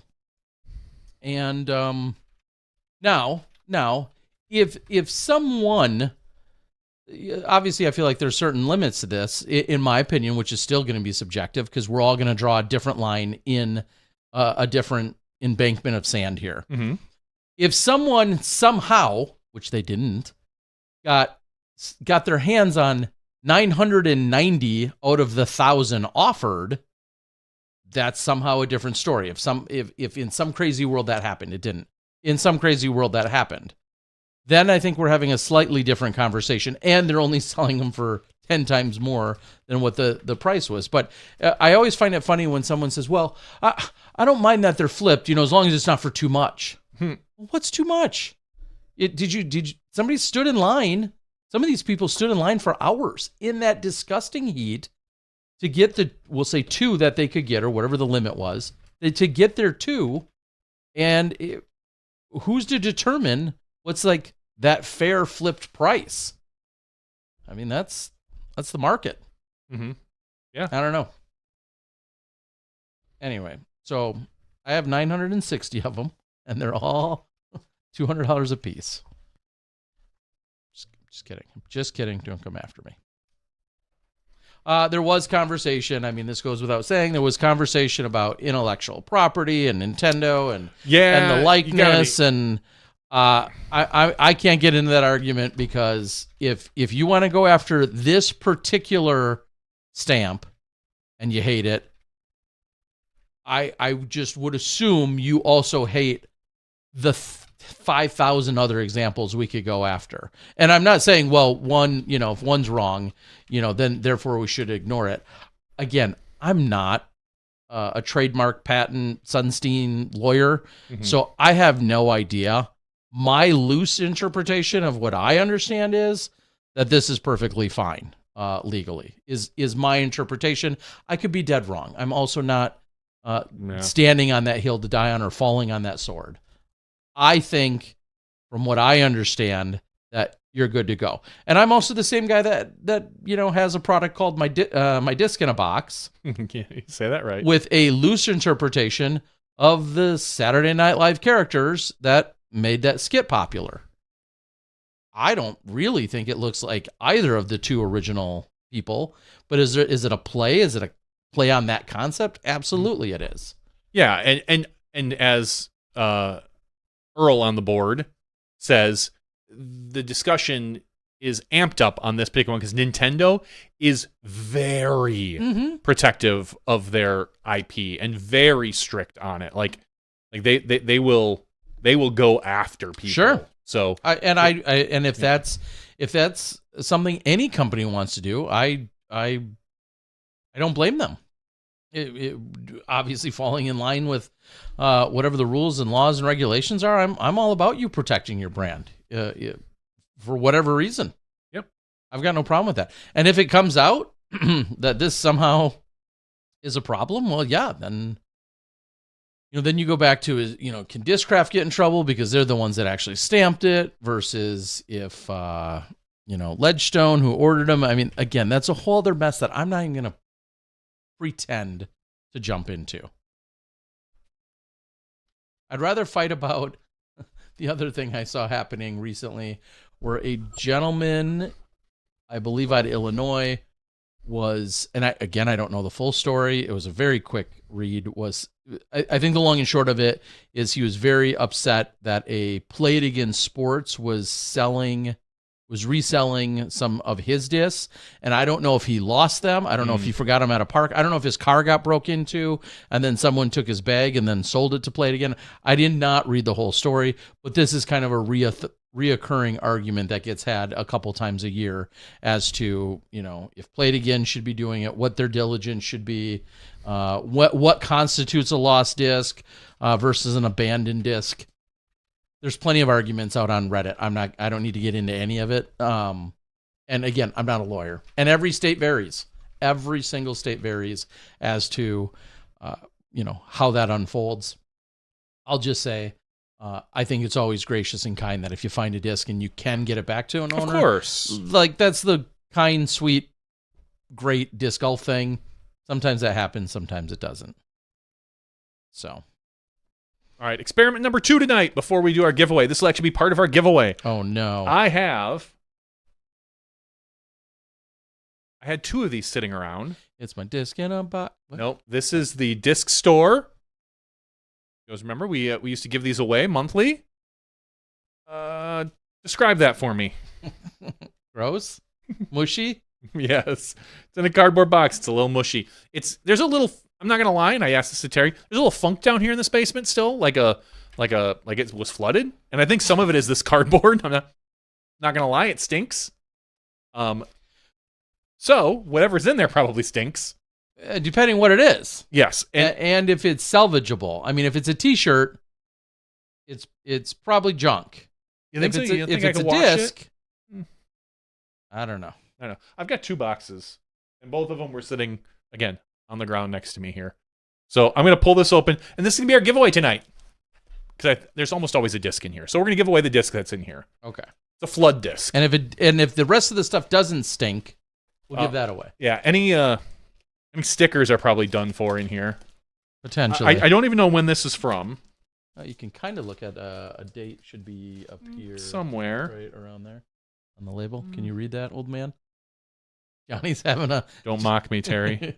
Johnny's has been having a bifocal moment. It's very light, and I don't know. Oh, there it is. 8/1/2020. Kind of fade. I can't tell if that's 2022 or 2023. Okay. It may be 2024. Yeah. See, it's not just my old man moment. That last digit is really faded off, probably from the water. So. Yeah, it is tough to see. All right, I'll good. give you that. All right, good. I could read the other ones, but you're not wrong. I am having an old man moment with my glasses. I think I've got a more serious problem with my eyes. Ooh, all right. So I've opened up the box. There is a T-shirt in here. It's green, which I think it's supposed to be green. Oh God, it's wet. Yeah, it is. This is again. This. Oh, okay. Let me see. Is it a shirt that I think it is? Nope. Okay. No. But yeah. Not exactly sure. I mean, that smells like wet basement. It does smell like wet basement. And again, thankfully, this was just rainwater. It wasn't any sort of sewage. It wasn't anything like that. It was just rainwater that I think you overflowed. should have to wear it next week. I would wash it first. Sure, you will. So I'm gonna wash this, and we're gonna send it along. So hopefully, if it doesn't stink, I'll wash this and send it along. Man, you really know how to sell this Patreon. I know. This is a Patreon supporter. We're also giving. Here's the disc that's in there. Well, before I give the disc, there's a paper certificate of authenticity. Yeah. No, it's the write-up telling you what. This month's retail value is $47.98. I've never opened one of these boxes. We gave away so many of them. I never opened one of them. Wash not include. Wash not included. All right, so this disc now is in a plastic bag. It's wet. Gross. There's nothing else in here? No. Okay. I'm going to use the shirt to wipe up some of the water. This is sexy. All right. What is this? That is a good question. I honestly don't know what it is. It's a driver. Yeah, I feel it's a fairway-ish. Mm-hmm. Fairway driver. I wonder if that's Yeah, it's an event. Yeah, it's an event that stamp we're not disc. familiar with. So if anyone knows what disc this is, it came in the disc member box. Somebody out there's gonna know. Was an XL shirt now shrunk to a medium? Yeah. I obviously I can't tell. I'm trying to feel the rim. There's nothing on the rim that would diagnose what it is, and there's no marking on the bottom, just besides the weight. So it's a secret driver. One that you need. You know what would really elevate your game? Yeah. This disc. Let's be honest. You're probably throwing this disc in the water anyway. So the fact that it's a little damp right now, that's not gonna. Yeah, unfortunately, it's not gonna hurt anything. Absolutely no idea. I'm sure it is not what we would believe to be I'll say an Innova or Discraft mold, because there's absolutely no tooling in the.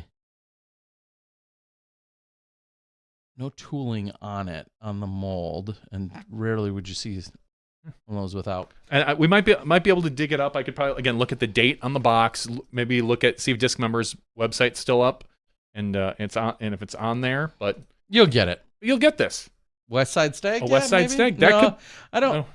I don't think that's the case. No, because it would have the tooling in the mold, and although it has like, a deer-like animal on it, it is not, I believe, a West Side Stag. Anyway, all right, I like that. All right, so here's what we're going to do. We are going to pull up our list of users. And then Johnny's also going to give away 2 Level Up Lunas, the Mega Glows. Are you have them? It's nice. No, you're giving them away. Oh, see, I thought you have any? I thought you were giving. I don't have any. I know they had regular stamped ones, which I'm some sure big Z ones, which I did not get my hands on, and I was able to get a little bit of the Mega Glow version. Oh, I don't care enough to like go out and find one. Like it'd be all right. Ooh, somebody tell me, what do I need to know? All right, let me open up. I got the list of people here. I'm going to open up random.org. And there are currently, just making sure here. Yep. 104 people eligible for our giveaway tonight. Yeah. Remember, you can become eligible by going to patreon.com/SmashBoxxTV. Next week, I got another good giveaway. Oh, yes? Another soggy box. Another soggy box. This Dang. is, sometimes we call it Smashbox. Next, it's going to be soggy box. That is the way to do it. That'll sit down here as well, stinking up the place until next week. So, Terry, whoops, I want to put down the right number. 104 people eligible. Let's give this disc and this shirt away. Man, I love it. Well, let's, what do we got? We got Gannon winning 3 weeks in a row. We've got Val, Addison Woodard's big weekend. Missy Gannon with like 94 weekends in a row or 94 events in a row of cashing. So you could pull that number. You could type it in. First number pulled. Our very first number pulled is 90. 9 times 10. 90. All right, I'm scrolling up to 90. And Cy Spencer. Congratulations, Cy. Nice. You've been a Patreon supporter for quite a while, so we thank you for that. And you're out of the Joliet area. I'm going to dox you a little bit. So thank you very much. I will make sure to get we'll get this disc to you, and I will clean the shirt before I have Terry send it. Clean it. You dirty. Will a t-shirt fit with a disc in your disc in a box? Yeah, we can make that happen. All right. Just want to make sure. Oh yeah, of course. All right. I mean, I know it fits 2 like putters, deeper putters, 3 drivers if you need it. So I'd assume a driver and a wet shirt. A wet fine. shirt. Yes, it's, absolutely. He gets it. It's all damn. Like what the. Yes, those will both fit. And I am sending some more boxes also down to Idlewild this weekend. Oh, great. Major retailer is picking up 500 of them, and I know Gavin Rathbun, who sells quite frequently on Whatnot, he's stacking up another 100 of my boxes. So if you're in need of any my disc in a box shipping mailers, please, and as everyone reach out should to me. be, yeah, make it happen. That's all you got to do. I think that's about all that I've got. I think that's all we've got tonight. It's been a full night. And I'm looking forward to, I'm going to throw it out there that hopefully, fingers crossed, and selfish or otherwise, I hope that by this time next week, we're talking about the 2026 Pro Tour schedule. Ooh.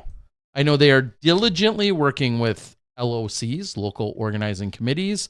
I know they are working on, places that submit bids and go through all this process, and there's a million I's to dot and T's to cross. Are we going to have one in Milwaukee? No. Okay.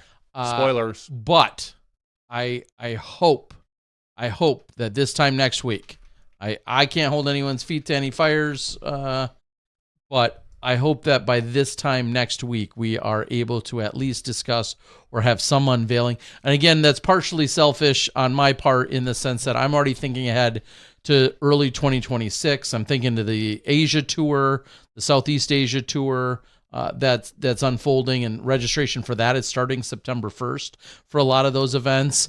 So just trying to figure out where people are going to be coming and going and what it looks like here in the States, well, I guess, and international for the Disc Golf Pro Tour. So I very much hope this time next week we're looking at a Disc Golf Pro Tour schedule. Worst case scenario, I've got a peek at it, and maybe it's not public, but I at least have a peek at it, just so I can start making other plans for weekends I'm not working. With that, thanks again to Addison Woodard for joining us earlier in the regular show. Thank you to all of our supporters, Patreon supporters or otherwise. If you tuned in or if you said hi this weekend, we appreciate it. And it means so much that you're here and that you frequently watch and or download and listen. I know plenty of you don't necessarily take it in live during Tuesday night's show on the YouTubes, but you do listen to it in other places you download when you've got to drive all the way across Illinois and you're like, wow, that's like 2 Smashbox episodes to get from the north to the south of Illinois or whatever it is. We very much appreciate you tuning in and being part of it. So especially all of our regulars, I see so many of you on the board week in and week out. I'm looking at you, Tim Courts and Ed Root and Captain Moistbeard and Disc Dyers Guild. So many of you, Buzz Swan, tons of you are here week in and week out. Carney, Doc Zen. I found it. Uh-oh. August 2023, Terminal Velocity Quartz Cervini. I like it. So that's what the disc is. It was from August 2023. That would have been my second guess. Yeah, the Terminal Velocity Quartz Cervini. Okay. So if you were like, man, that sucks, I can't get my hands on those anymore, I hope those idiots at Smashbox have a waterlogged shirt for me. You're like, yeah, we do. I don't know what a Terminal Velocity Quartz Cervini is, but I don't know where you've been, but maybe it's a collector's disc by now. And I'm giving it find away. it on your whatnot. Just saying. August from 2023. Love it. Have fun this weekend if you're in or visiting or part of Idlewild. Seriously, have a really good time there. Stay hydrated and enjoy the action out at that really fun track. Some of you I'll see in Colorado, and best of luck to all of the AM Worlds participants over there in Columbia, Missouri. Thank you guys so much. Have a great night. For Johnny V, I'm the Disc Golf Guy. That's Smashbox TV Podcast 569's After Show. We'll see you next week when you step inside the Smashbox.